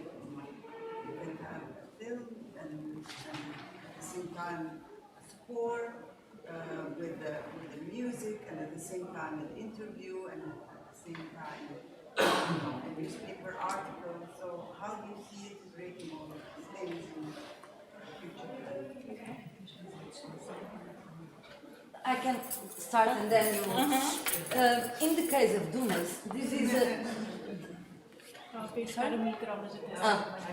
In the case of Dunas, this is a data repository in the strict sense of the word. It's not the archive of INET Aveiro. And but she was talking about yeah. So just to say that this is one thing. The other repository that we use here, that is RIA, is to research results, outputs, etc. And the thing that you are working with is something different. Yes, Prestige Data Repository. Yeah. How I see, well, our future is semantic, isn't it? But it's a complex question. Dunas was attempted to use a research data repository that maybe fulfills many areas, like chemistry or mathematics, that the results are more simple, simple, with code, because they are based on files or code programs, source code of programs. And when you move to the art, to the subject of art and humanities and social science, the things are very different and bigger and exciting, but also more challenging. With Dunas, we had a first attempt to organize such data, but we found many obstacles, because we didn't have the domain, specific domain vocabulary to express, for example, the information of the area. Music is one thing, musicology is other thing, ethnomusicology is other thing. So for me, that I'm new in this area, and I'm from computer science field, and I'm learning with you about this field. It's very challenging, and Dunas is trying to make attention for getting some data to put like a postcard to the world, what the kind of research information is going on the projects that are in execution inside the university. But there are many other challenges that we need to conquer, that we need to see, and the solution is semantics with integration of the information. And there are many tasks and many fields to walk and work. Semantics and the construction of an ontology, the work that was presented before us, is one thing very important to the area. But an ontology is not a tool properly. It's only a giant vocabulary with classes and properties and a hierarchy of concepts that makes a tree of concepts. And with this tree of concepts, you can express your ideas and put the information and tag and annotate the content, the digital content. But one of the great challenges for us is do this integration, the interoperability of these systems, and using a common standard, metadata, even duplicate metadata, and filling the metadata. Not only I'm going to use an ontology, I'm going to use a new standard, not only creating a new standard, a new ontology, but also I can see that you need to fill the data and fill the metadata also. Or use a kind of information retrieval to automatically obtain the metadata. There is other field, there are other challenges. Thank you. Sorry. No, I just want to make a short draw about what is this. Because maybe it's better for, we take so many parts of this process that maybe having an example. For example, imagine that we right now to publish in an open access journal, we need to have a connection with the open access data. This means that, for example, we make field work during, I don't know, one man in a folkloric group, and we make a lot of audiovisual materials with the rehearsals, for example, or we document also the festivals, and also we collect, we make interviews, and we collect also some letters or manuscripts or this kind of things, pictures. So all of these are raw data. So we have to put all of these without edition in the repository in Dunas. Because when we afterwards write the paper, we have to say that we made an interview to Mr. Alex de Souza, and he said, and then we quote, and this must be connected with the raw data, with the data. So people reading and there's a DOI associated with that interview. So people, when they are reading it, they can access the full data about that interview. But that if it's authorized, right? Yes. Maybe These are maybe other the letter is problems. not authorized. These are other problems. Right. These are other problems. But this is the logic. And of course, for the audiovisual material, this is the hardest work because it is very heavy. So this is more or less what we are facing now. In some cases, we only have the opportunity to publish in high standard journals if we have a repository, and we only can get funds from European Commission or FCT if the institution have a repository where we can put the open data. Is right? Yes. So other researchers can access to our data and produce other articles using our data that of course are already classified with the DOI, so they are quoting us through the data. But the data can be protected and not visible. Course, they can be protected. No, Susanna already answered my question, so thanks. Okay. Finish? Finish. I don't know. Yeah.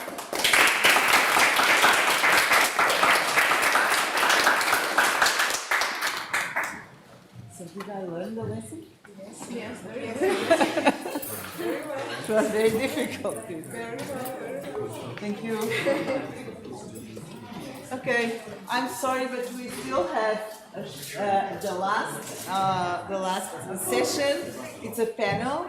I think we are 53 minutes delayed already. Okay. No, 53 minutes. No, it's 23 minutes delayed. 23 minutes. So I hope I want to invite Pedro Aragão and Bianca Maria Minazzi and where is Cristiano? So when you arrived here, you probably saw that this is the third national meeting of the National Committee of ICTM, and also connected with a meeting of Liber Sound. And we prepared for all of you a short exhibition about Liber Sound, so you could see since the first day some, explanations about what Liber Sound is. So this last session, 1 hour, no more than 1 hour. Less than Huh? yeah.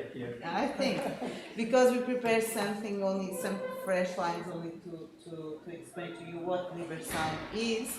And it is a research project developed by INET-md and the University of Aveiro, which aims to connect different sound archives in the Lusophone world.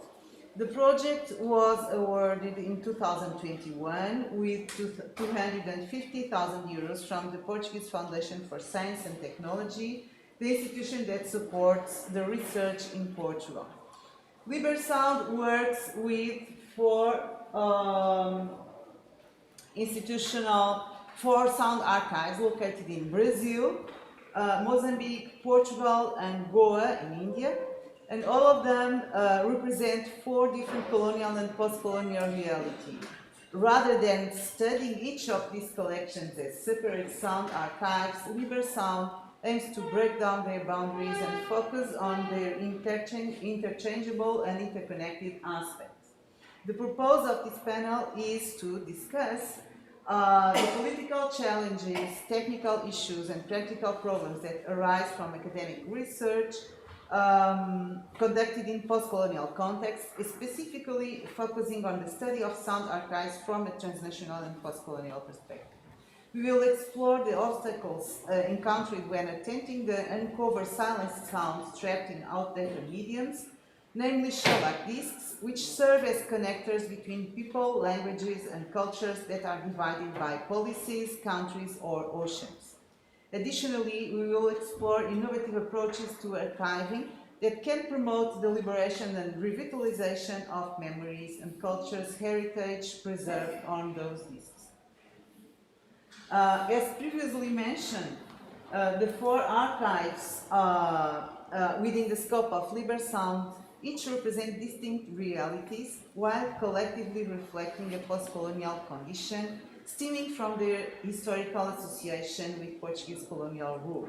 To counter the perpetuation of the colonial mindset that gave rise to these archives, Liber Sound, or to try to counter, made it a priority to involve researchers from the respective countries or territories under study, individuals who possessed a meaningful connection to the archives. We fully grasp the importance of this approach in safeguarding against the continued perpetuation of the colonial logic that influenced the formation of the archives themselves. It didn't take long for us to realize that the greater the colonial resentment, the more arduous it becomes to establish institutional relationships with the various archives, and the more vulnerable the objects we wish to study became. For instance, I just put this slide for you to see that our researchers and the countries they belong. And Cristiano will be one of the participants. He is from Mozambique, he's our PhD student, as well as Bianca Maria Pinazzi. Now he is not here today, she is in England. For instance, the All India Radio archive in Goa currently houses a mere 220 records. Despite Goa being under Portuguese colonial rule for 451 years, it never achieved independence and was incorporated into India in December 1961. Regrettably, the archive of All India Radio received minimal attention from institutions and now represents only a fraction of the records that were once part of the Emissora de Goa, the former name for All India Radio in Goa. Established in 1946, it became a primary target during Nehru Force's takeover of Goa, resulting in numerous shellac records being left outside the radio premises, some destroyed and others taken by interested individuals. Only the records sung in Konkani, the official language of Goa since 1987, have survived, which themselves constitute only a small portion of the Konkani music production recorded and released in India until the 1970s. Nalini Elvim de Souza, a researcher at Liber Sound and a master's student at the University of Aveiro, has dedicated her efforts to reassembling the archive by engaging with private collectors and musicians whose works were published by his master's voice, India, in Bombay and Calcutta. The relationship with this archive has been challenging because, as Goa did not gain independence, it depends on the central government of India, making any institutional collaboration difficult, especially in sensitive contexts such as music and sound associated with radio. The Radio Mozambique archive stands as the largest collection of records in the country. Established in 1932, this radio station's archive consists of approximately 22,000 shellac records, encompassing 2,000 Portuguese music records and a mere 30 Mozambican music records. Cristiano Tsope is the archivist of Radio Mozambique and is currently benefiting from a doctoral scholarship awarded by Liber. And in his doctoral research, Cristiano is examining the archive, considering it not only as a collection to be preserved, but also as a repository of knowledge, colonial memories, and post-colonial resentment that warrant scrutiny. Among the various analytical approaches applied to this archive, one particular lens is that of the race and tribal identity. During this panel, Cristiano will demonstrate how the collection of shellac records in the Radio Mozambique archive unveils the ways in which these records served as instruments of Europeanization of the territory while concurrently concealing Mozambican identity. The Brazilian discography, on the other hand, is not associated with any radio stations. It is the result of aggregating a set of private collections organized by Brazilian collectors, whom Hetty Malcolmson refers to as aficionados, which were donated to a private foundation that digitized and made them fully available online. This amounts to approximately 22,000 records and therefore an endless wealth of information that, being effectively accessible, has allowed Liber to find musicians in transit between Brazil and other territories, including Portugal, and multiple layers of knowledge that the records surprisingly reveals to us. The intersection of the Brazilian discography with the archive of the University of Aveiro, composed of about 7,500 shellac records, mainly from the José Moças collection, has been an extremely enriching challenge. Through this process of defragmenting the archive, it is perfectly possible to understand how music, especially during a period that is practically unknown due to the obsolescence of the recording media, reveals to us transits, circularities, complicities, modes of representation and incorporation of the other, oppressions and other types of tyranny, at least within the Portugal-Brazil corridor. Bianca Maria Binazzi, a doctoral student and researcher at Liber, has been seeking to understand how the phonographic industries in Brazil and Portugal sustain the encoding of landscapes and sonic representations associated with Africanness based on markers of raciality. In this panel, Bianca Maria will focus on demonstrating these aspects associated with women, while also revealing the ethical questions that arise when studying sound archives with sensitive information. Liber is particularly committed with the possibility of returning to the history of the present, the sounds and their correspondent memories that are kept in the past in obsolete carriers. But how to deal with this commitment when the author of the works or their performers are still protected by copyright? How can we overcome the legal constraints of data protection when we can show through the music stored in records what other types of documentation do not allow to reveal? The way we have envisioned unveiling this knowledge and these memories has so far taken at least three forms. One is the more academic approach involving the creation of an online database and encyclopedia accessible through a website. The second one is the production of a series of 13 radio programs titled Giro 78, broadcasted on both National Portuguese Radio and in Brazil.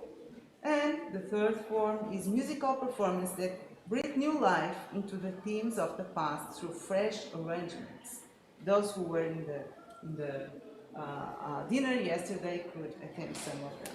These processes essentially establish innovative methods of archiving, and Pedro Aragão will address them further in this presentation. So now I ask Cristiano to present his, we are following the order, okay? And you can discuss this at the end.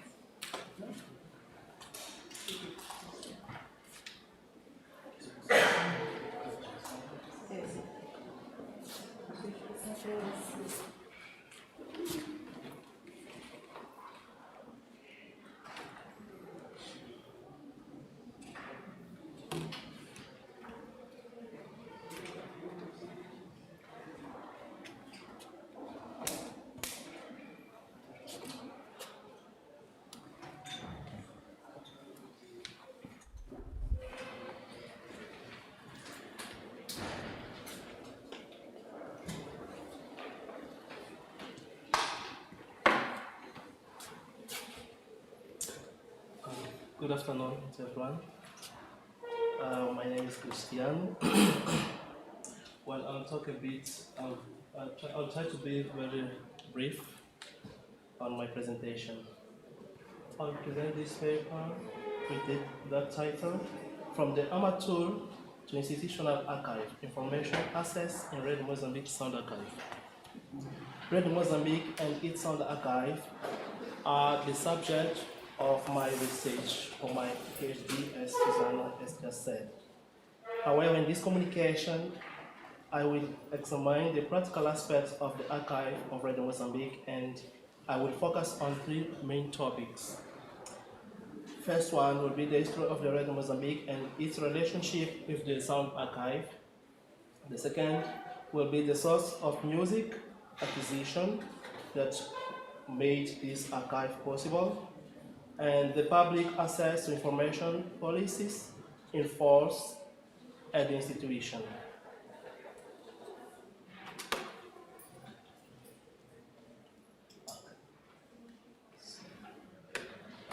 Well, Radio Mozambique RM is the largest and oldest public radio station in Mozambique, and it provides its coverage in 19 local languages, distributed by the 10 provincial broadcasters, emissores provinciais, in Portuguese, in the national antenna, the main station, and in English in Maputo Corridor Radio.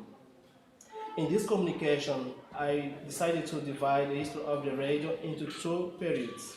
The first one between 1932 and 1957, beginning with the establishment of the radio station, and the second from 1958 to 1974, from the introduction of radio programs dedicated to Black people as a response to political issues. The first period, which is examined in this paper, begins with the foundation of the Grêmio de Radiófonos da Colônia de Moçambique in 1932 by a group of Portuguese amateurs from Lourenço Marques, now the Maputo, and the first broadcast on March 18, 1933. That marked the birth of the Sound Archive, the first radio broadcasting. And the main goal of the radio broadcasting during this time was to contribute to the colon's propaganda and the good name of Portuguese colonization. In this period, apart from the lack of Portuguese music, there was an absence of local music genres or musicians from local, the Black musicians at the radio broadcasting. And in 1935, with the aid of the local government in Mozambique, the station acquired a new radio transmitter that allowed its development. As a result, a new designation overtook the 1937 Grêmio de Radiófonos da Colônia de Moçambique by Radio Clube de Moçambique as a new designation. Beginning in 1937, the institution became a crucial instrument for Portuguese colonial policy during the period of the dictatorship. While in this period, World War II affected the radio programming, reducing funding for live performances to invest more in recorded music. Due to that reduced funding, there was an increase in foreign investment and foreign music as well. The political impact of the war was the outbreak of liberation movements and independence of some African countries, like Libya in 1951, Ghana 1957. At this point, the second period was a result of this political contest. The radio introduced programs such as Hora Nativa or Native Times in 1958, and later A Voz de Moçambique or The Voice of Mozambique in 1962, dedicated to black natives as an ideological way to avoid or contain those movements such as Frelimo or Mozambique Liberation Front that was founded in the same year. And this period ends in September 1975 after the Lusaka Agreement between the Portuguese government and the Mozambican people's representatives, the same Frelimo, for the end of Portuguese colonization in Mozambique. Now, the source, the sound archive and its source. In this topic, I identified some sources of music that shaped this archive as it is now. First, the account reports refer to a significant budget for acquiring recorded music. And the second point is that singular people who like to listen to their own music or song, recorded records, and professionals of the radio who had their own private clubs or collections, who used to lend or offer their records to the radio. We have the example here of Carlos Silva, a music collector who have donated his records to the radio. In my dialogue with him, Carlos Silva said that he started working at the radio Mozambique in 1951, and with his first salary, he started buying records, especially LPs, until creating a fantastic collection, he said. The third aspect is that the big music houses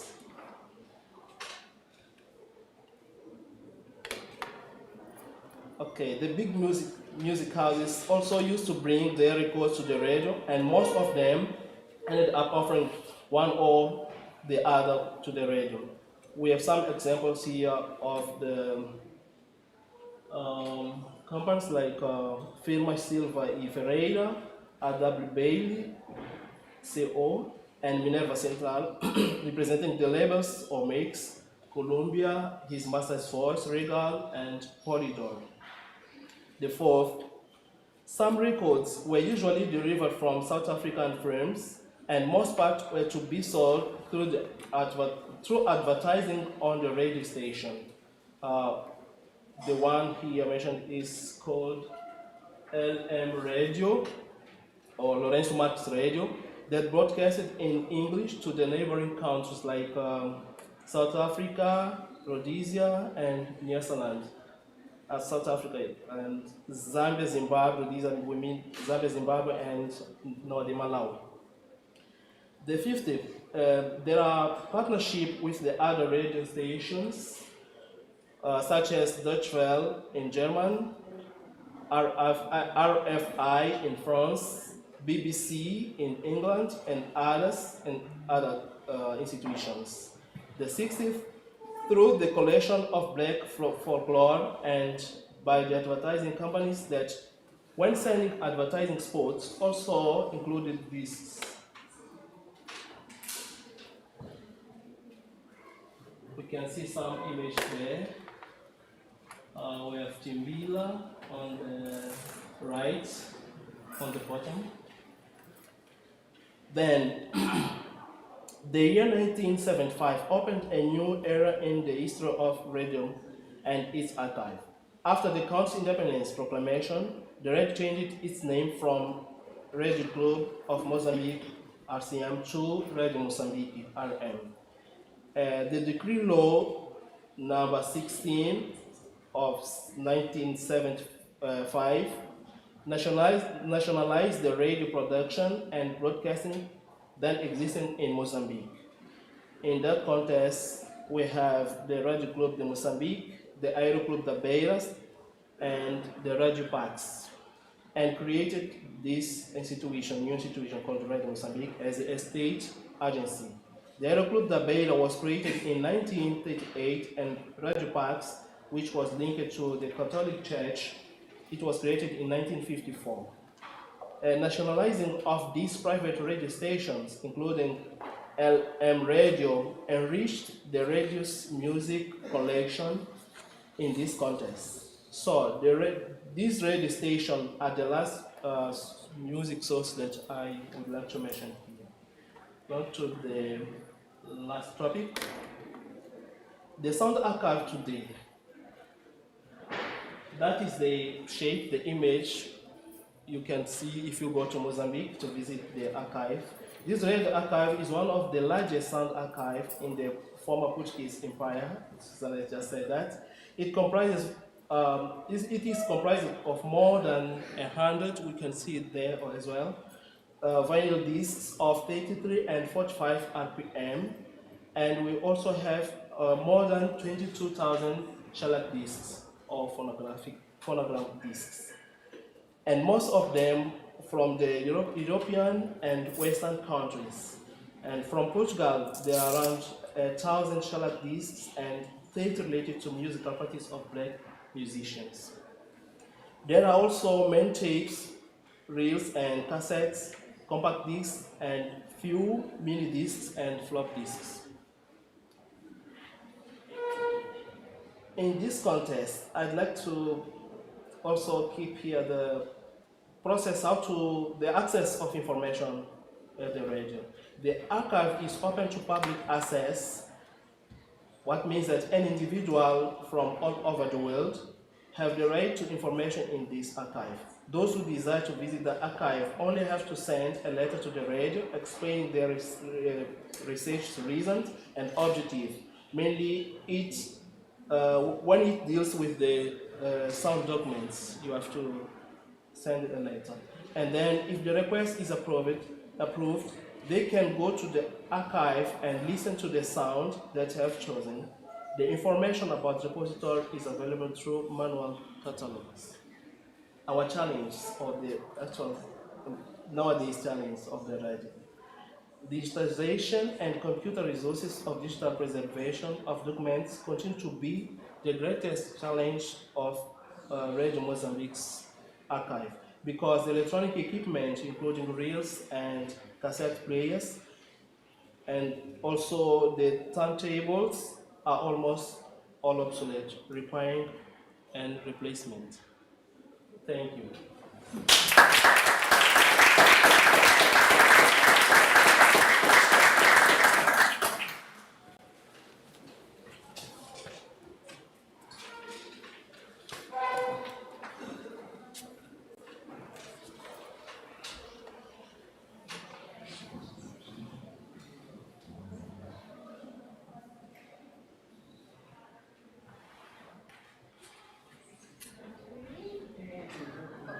Põe ok. Não aparece pra mim. Põe enter.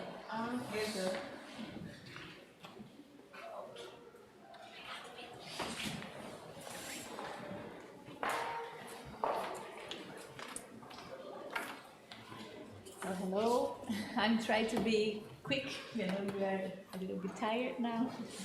So my name is Bianca Maria. I'm Brazilian, doing my PhD here in Ethnomusicology in Aveiro, but I'm also a radio broadcaster and a musical producer. So since 2004, I work with the so-called shellac discs as a musical producer. And yes, my job is to promote access to this material from podcasts, concerts, new releases, exhibitions, and so on. My doctoral thesis project at Aveiro University seeks to study and analyze the construction of concepts of racialization applied to phonographic industry in Brazil and Portugal in the early decades of 20th century. From a selection of shellac discs, I'm looking for stories of racial relations, silencing, migration, empowerment, and racism behind the sounds in the shellac discs. So, seeking answers to specific questions related to race, I rely on the American anthropologist Jennifer Stover, that's here, and her concept of the sonic color lines that I learned here in the Liber Sound project. And she, according to her, issues that may seem more identified as visual phenomena are also manifest in listening, also as a critical mode of affirmation and resistance. So the question is, can we hear color? Can we hear race? Can we hear violence? Can we hear relations? And I think yes. So today I bring an example of my studies, but I'm bringing this example because I think it's important to talk about silence and gaps when we are talking about our challenges in archiving music. Because as you know, when we're working with shellac discs, the problem is we have only the information in those labels. So there are only a few information. And we have another problem that some information are not there. And in my case, in my study, this is a special disc that I brought here today because it was very famous in 1932 when it was launched, because there was a mysterious female black voice here that musicologists, anthropologists was, oh, there's a black voice, so beautiful and so different, and nobody knows who was her. And from the label, you only see the Conjunto Tupi, which was a male group, and nothing more. So I start seeking for this mysterious voice, and I will show the record after my speech. Okay, so no. So just a few words about the records. Terreiro de Alibibi, it's a macumba written and composed by Pixinguinha, who Pedro talked about yesterday, and Gastão Viana, and was recorded in 1932 by Conjunto Tupi and that woman singer who is not credited. It can be Zaida de Oliveira, which I am going to present you later, or not, and time will tell, or not. Conjunto Tupi was a very famous group of Rio de Janeiro, directed by J.B. de Carvalho, very famous for playing macumba songs in concerts and radio. It's important to say that he was not an outsider.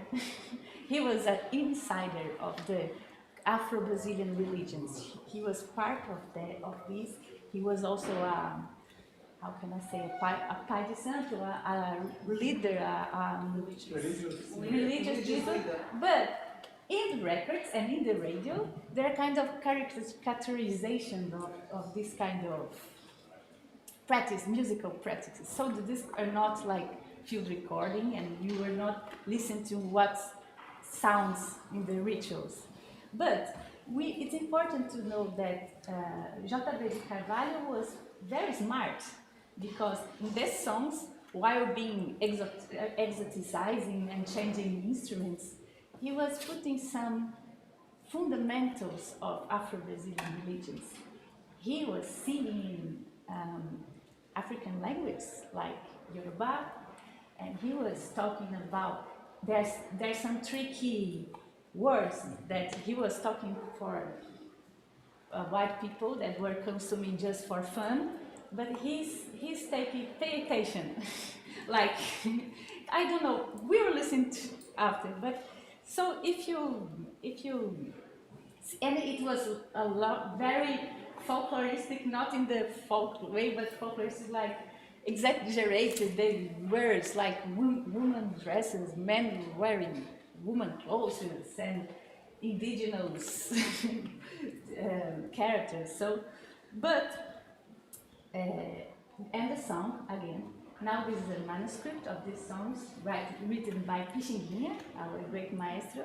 So from the label, Pixinguinha's name is not here. Look, another gap. And we found this in Museologia e do Som in Brazil. There was from Pixinguinha manuscripts, and so he's part of the scene too. And here we found this transcription of the lyrics. And I work with some religious people in Brazil and a sociologist of religion in Brazil called Reginaldo Grande. And I gave him the record and said, what do you hear here? What are you listening? So he told me that we have two songs here. The first one is a religious song from Candomblé, and the lyrics are in Yoruba. And the second part is in Portuguese and is related to Umbanda and Bantu cultures. So we have some words that connect us with different African cultures in the same song. This is our Brazilian mixed culture. But the important thing I would like to see is to present this supposed voice of Guterreiro de Alibibi, which little is known about her in Brazil too. But she was very important. Her name is Zaida de Oliveira, and thanks to newspapers and other records, you know that she was here. She was a soprano that learned in the Instituto Nacional de Música, which was a very important place to learn classical music in Brazil. And she was also born, and she lived in the so-called Pequena África do Rio de Janeiro, where it was a cultural hub of a lot of Afro-Brazilian religions, and the place where people say that where born Carnival and when Samba were born. And she was the first black woman to sing at the Teatro Municipal do Rio de Janeiro in 1920, when she was only 20 years old, and she was singing opera arias. And there was something very interesting about her career, that in 1925 she won a special contest of singing, of classical music singing. And the prize was a trip to Europe to learn music. And mysteriously, we don't know why, the first prize was shared with another one. And she didn't, she won the prize, but she didn't went to study classical music. So why? We don't know, but could a black singer represent Brazil abroad singing classical music or only folk music? We don't know. But another important thing is she recorded about 28 shellac discs from 1925 to 1932. Mysteriously or not, 1932 was the year that she was married to Donga, a very important composer in Brazil. And mysteriously or not, in 1932 she stops recording discs and she stops performing in the radio. And she started to be a musical educator in the Orpheonic chant with Maestro Villa-Lobos and so on. But the point is, thanks to a lot of, now this is the news about the conquest, and here is her in the radio, and so there are some records of her, but I think I'm not going to play because we don't have enough time. But the thing I would like to see is, after 32, thanks to a lot of radio collectors, my friends and my, which I've been working a long time ago, she keeps on recording shellac discs, but without putting her name on it. So, why? Just because she's married, and so she could not appear like an artist, or maybe because as a classical music singer, she couldn't relate her name with macumba songs like candomblé and this kind of religious songs.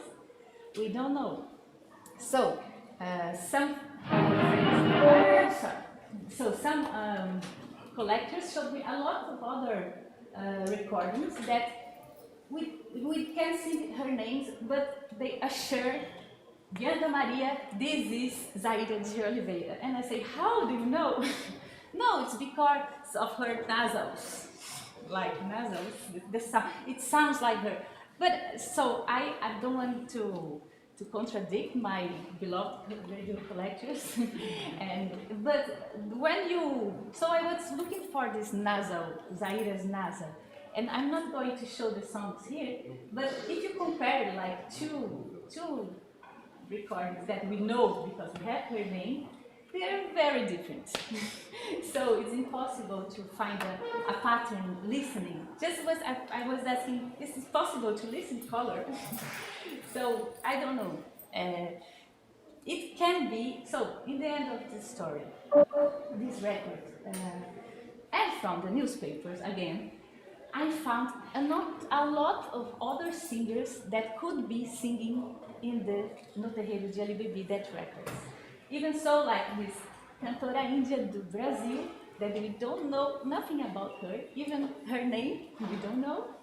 And so, but from the newspapers we see that she was playing in the Conjunto Tupi in the same year that this record was released. And there was another one, Yolanda Osorio, a white singer, who also recorded with Conjunto Tupi, without having her name credited.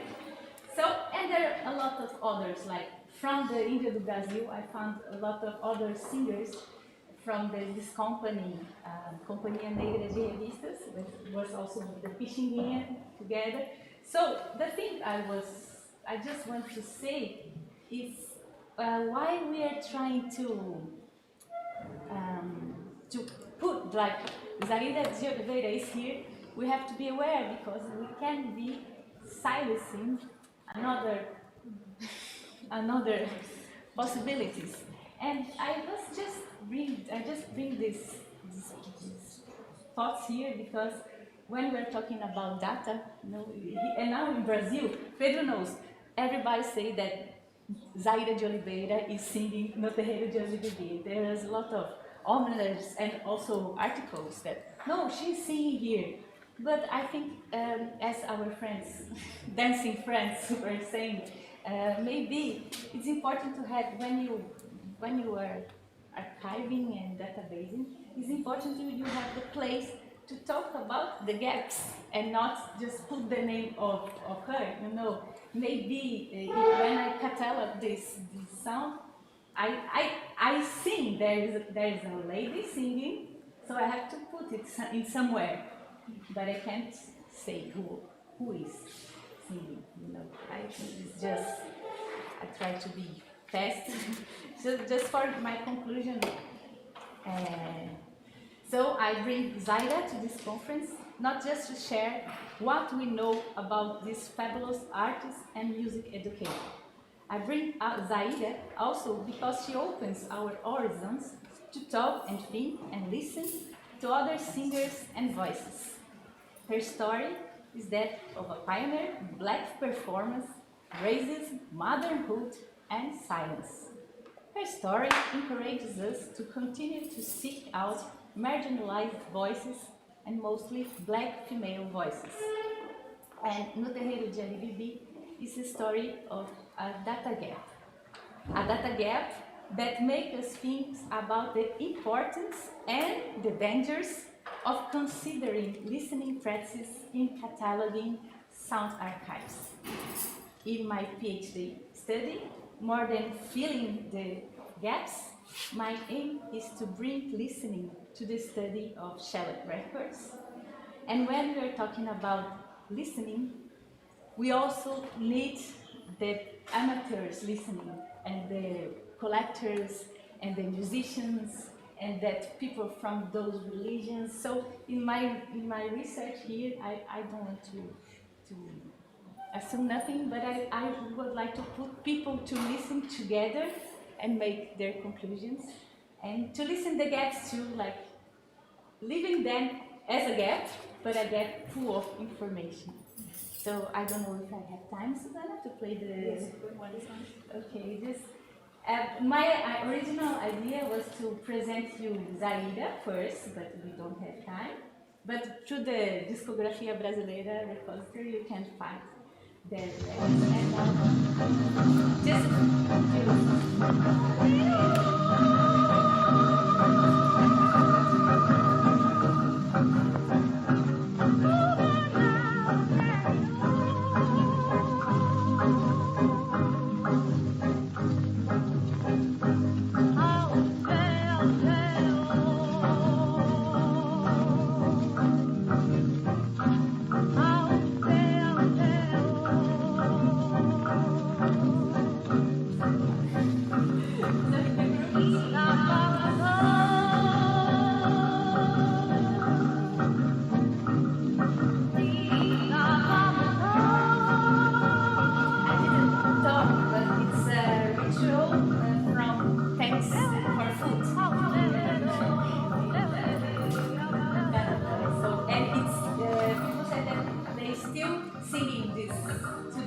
This is the JB de Carvalho, the Liber.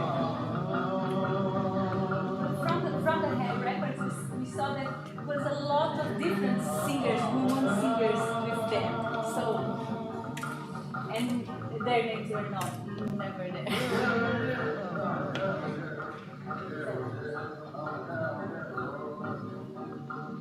This is the first part, Yoruba, and now the Portuguese part.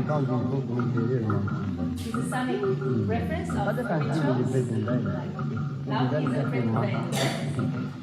Se quiser mandar a ali, vamos banda.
So thank you, Bianca.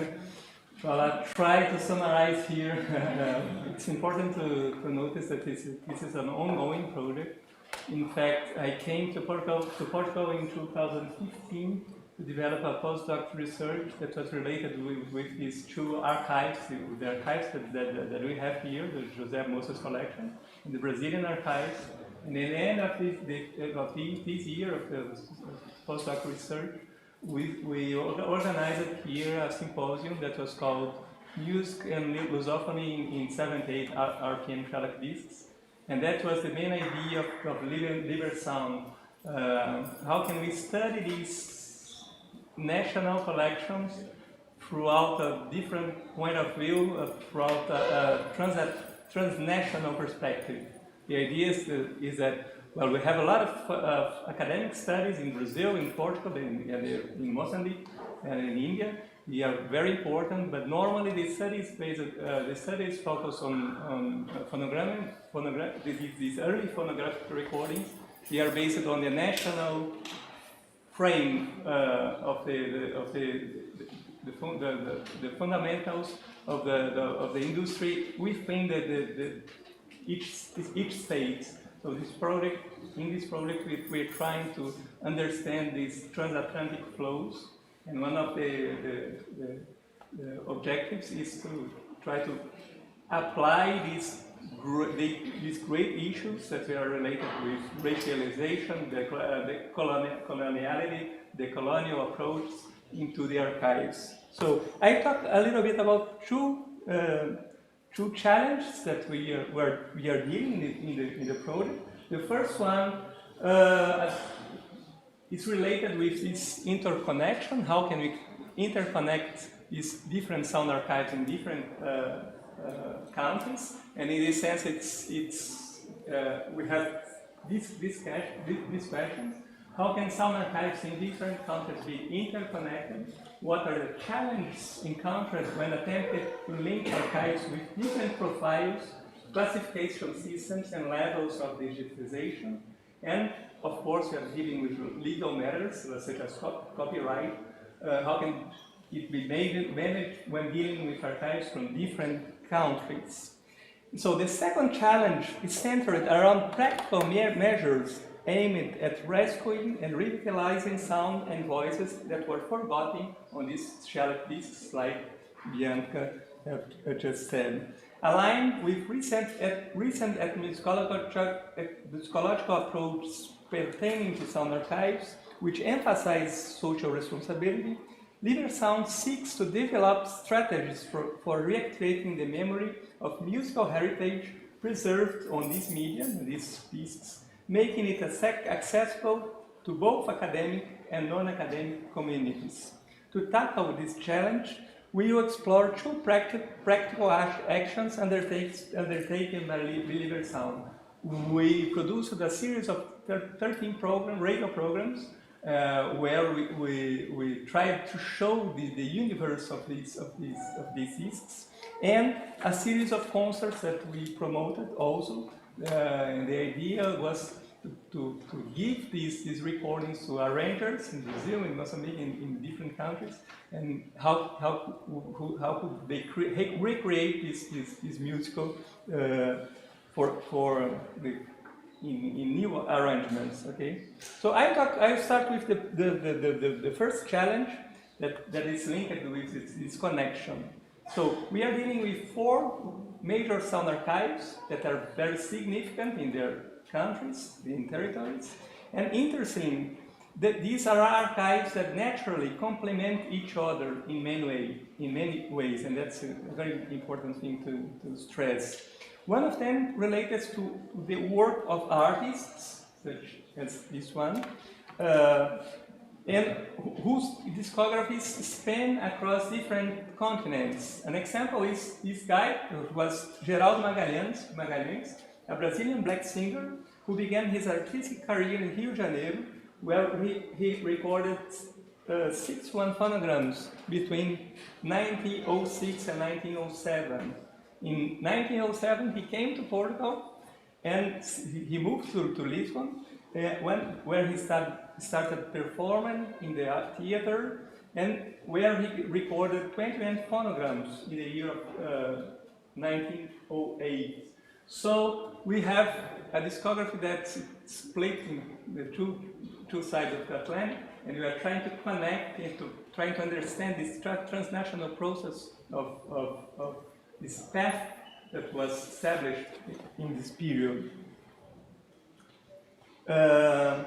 So, in this sense, the task of connecting different 7-8 RPM shelf discs archives becomes a key factor that allows us to shed new light on the impact of phonograph industries in countries with a Portuguese colonial heritage. But what are the challenges that we face in our daily research activities when trying to connect these sound archives? The first one is related, as mentioned earlier, to their different levels of organization and digitalization. Let me present you a brief analysis of each archive that constitutes Liber Sound project to explain this unequal situation of the archives.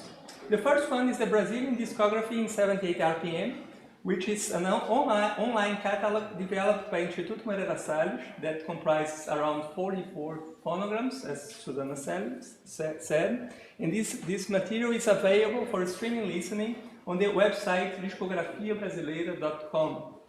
In addition to the possibility of listening to each of the phonograms, there is a search engine that allows for searching by various categories such as song title, composer, performer, musical genre, record label, disc number, matrix number, and so on. In this case, therefore, we have the entire collection not only digitized but also available for streaming listening. The second archive is the archive of the University of Aveiro, which comprises approximately 7,000 shellac records from the José Moças collections. All the records in this collection have been catalogued, and the metadata can be accessed on the institution's website. However, only a portion of the collection has been digitized, and due to copyright issues, only 30 seconds of each recording are available online. The third archive is the Radio Mozambique collection that Cristiano talked earlier, consisting of approximately 20,000 shellac discs from this Portuguese colonial period in that region. The records have not been digitized, and there is only a handwritten catalog, you can show here, that covers a limited range of metadata, such as song title, performer, and record label. However, the handwritten catalog lacks essential metadata for comprehensive cataloging, including composer, disc number, matrix number, and others. Finally, we have the all-inter-radio archive that is in most precarious conditions. It comprises, as Susana said, around 2,000 shellac discs, and the collection has not yet been inventoried. Consequently, there is no catalog provided by the radio station itself. However, we have photographs that were made by Susana Sardo, and we are trying to fulfill the metadata in an Excel spreadsheet. So, having outlined the general conditions of each archive, we now move on to the next challenge: how to construct a database that enables the connection of these 4 sound archives, which are at different stages of cataloging and digitization. The initial step involved consolidating all available metadata into an Excel spreadsheet. In the instance of the Brazilian discography and José Moças collection, where metadata had already been cataloged in separate Excel spreadsheets, our objective was to merge them in a single unified spreadsheet. Regarding Radio Mozambique archive, as I said, we manually inputted the existing metadata into this spreadsheet. And finally, we made the same thing with using the labels of the discs of all-inter-radio. The final result was a spreadsheet comprising approximately, in this first step of the project, comprising approximately 5,000 entries containing 37 columns of metadata. These columns include, among others, authorship, record label, recording date, release date of record location, and others. Each metadata column was created following the Dublin Core metadata systems, which adheres to best practice in semantic web. Despite the importance of creating this final catalog that brings together all these metadata from the 4 different sound archives, we are aware of the asymmetry of the final results, which remains a problem yet to be solved. It's evident that there is a lack of information that prevents us from completing certain metadata in each collection. For instance, due to the lack of direct access to the physical records in the Mozambique collection, many metadata fields are still incomplete. In the case of all radio discs, many labels are in poor condition, as you can see here. It's difficult to read. Okay. Furthermore, the discs from Radio Mozambique and all Radio have not yet been digitized. There are ethical and political issues that need to be addressed. On the one hand, the Liber Sound project prioritizes establishing partnerships that avoid the extractive and predatory nature often associated with academic approaches from the first half of the 20th century. In this regard, it's crucial for the project to provide technical and financial support to enable the institutions themselves to digitize their collections. Paradoxically, the Foundation for Science and Technology of Portugal, which funds the project, does not allow the purchase of equipment for foreign institutions. So this is a practical problem that we have to deal. Okay, I turn on now to the second issue of this paper, that is reactivating sound memories. So, although the task of dealing with the digitization and cataloging process of sound files is highly engaging, one of the major concerns of the Liber Sound project has been to humanize the sound collections. In line with the perspectives opened by citizen science and understanding that the results of scientific research should be shared with society, we sought to carry out practical actions to disseminate scientific findings to the non-academic community. So the first action in this regard was the production of a series of 13 radio programs. Each one was focused on a specific themes, such as the role of sound archives in colonial contexts, the relationship between the phonographic industries and issues of race, gender, social critique, the role of private collections in preserving records, the use of music as a political instrument in dictatorial regimes, and the circulation of musical genres among Portuguese-speaking countries. These are some of the themes that we use in this series that was promoted by Liber Sound. Finally, a second practical action regarding scientific dissemination was the creation of a series of concerts focused on the reconstruction of the repertoire recorded in shellac discs. The concerts featured the participation of musicians and arrangers from Brazil and Portugal who sought to recreate some of the key musical genres recorded in the early 20th century. So I have a small example here. We have a website that is under construction, but let's see.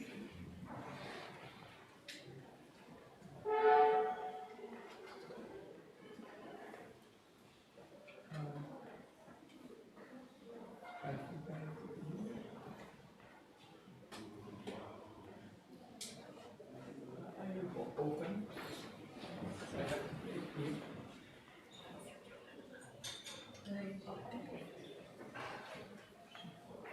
So we have a section here that is reactivating memories, and we have the videos of the concerts.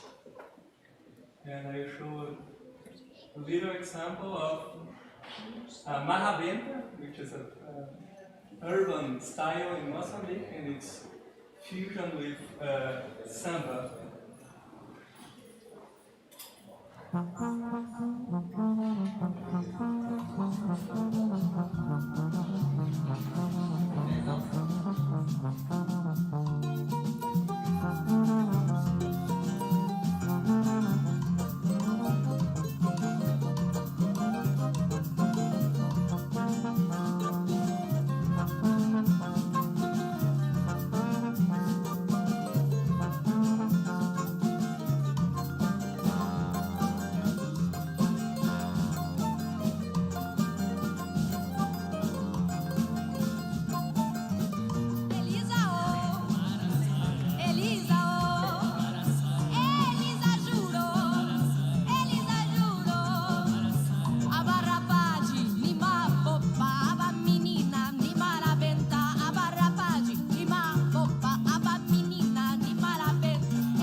just to conclude, the task of connecting different sound archives undoubtedly entails challenges and difficulties that are directly related to some of the aspects mentioned in these communications. Difficulties involving access to the collections, the development of digital technologies related to database construction, copyright issues, and many others. Throughout the development of the Liber Sound project, some of these problems have been solved thanks to the collaboration among various institutions that are guided by a spirit of teamwork and mutual respect between these institutions. However, beyond the technical difficulties, I would like to emphasize that the most important aspect of our project is not related to technical matters, but rather to human issues.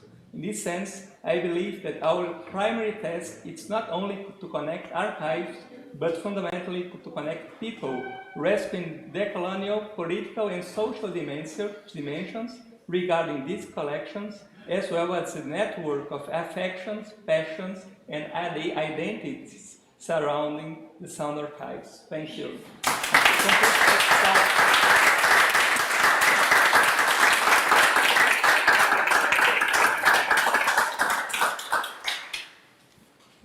Well, I don't know if you have time, if you will have will to make questions or some comments. First of all, congratulations. This is a really fantastic project, and it's just beginning. So I really look forward to accompanying and to reading and listening and seeing the results.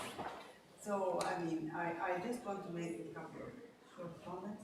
First of all, the omission of artists on these labels, as you well know, is common, and I just wanted to give an example, for example, from Fado, where on shellac discs it's very rare to find the name of the accompanist. And really, I mean, the role of, they are called accompanist, but in reality they are crucial musicians. And many of them are the composers of the Fados, another information that is omitted on most shellac discs, unfortunately. Now we've learned from the style of the accompaniment to identify as you're doing, but that is so common. Another thing that I wanted to mention is, of course, I'm sure that you know the bibliography, but there is a pioneering work on music and the racial imagination edited by Radan, and that discusses precisely 78 recordings, race records, so-called race records. Yeah, music and the racial imagination. Yeah. And the editors are Philip Goldman and Roman Radan.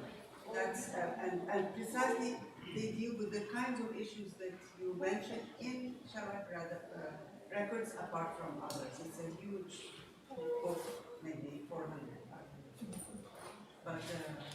but really fantastic panel, fantastic work. The archive of Mozambique is really amazing. I had no idea. I visited Radio Mozambique not as a researcher, just as a visitor. I was a tourist, and I couldn't resist, of course.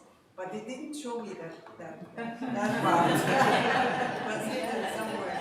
I mean, I saw some catalogs, I saw the handwritten catalog. But, you know, I cannot prevent myself from all this discussion that we've had about the internet, about, you know, putting things online and so forth. But I mean, outside of certain parts of the world, we are in a totally different register. You know, I was just doing field work in Cairo, and precisely handwritten lists like what you showed. You know, and it's not the lack of people who can handle, you know, creating a database and all of that. It's just a host of problems that I won't go into. So I just would like to make an appeal for all of us, including myself, obviously, is that, you know, if we can also in our projects try to do something for this transformation. So that these collections and archives and so forth not only are safeguarded but made available, and especially are made available locally, because that is really a huge problem. But thank you so much. Wonderful. I'm totally inspired.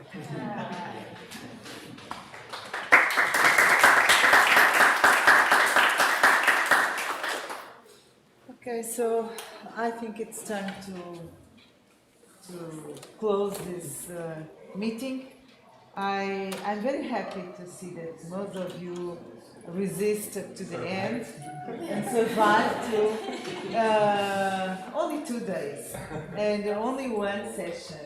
And I more and more like this kind of meetings that we can listen to everybody and discuss and have plenty of time to have a nata and a coffee and here with the wonderful landscape. So now I think we don't have music, but I think there's a shop. No shopping? There will be a shopping at Autocarro Bar if someone wants to go with some of our colleagues, and Pedro will guide you for the shop. You know what the shop is? Shop is a beer. Okay? So thank you so much. I hope we can meet in many times in situations like this or others. But I think we already have this network, and on behalf of the National Committee of ICTM and also the Liber Sound and where is my colleague Cristina and the library. Thank you.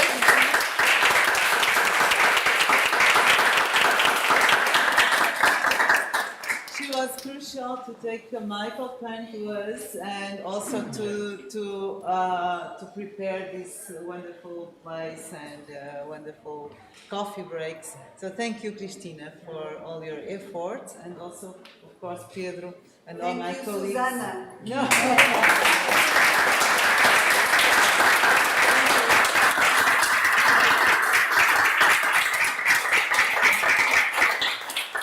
Have a nice journey. Maybe if you all allow, I may talk for all of us to say thank you to you and your team. It was a wonderful meeting. It was inspiring, as Simon just said. Thank you very much.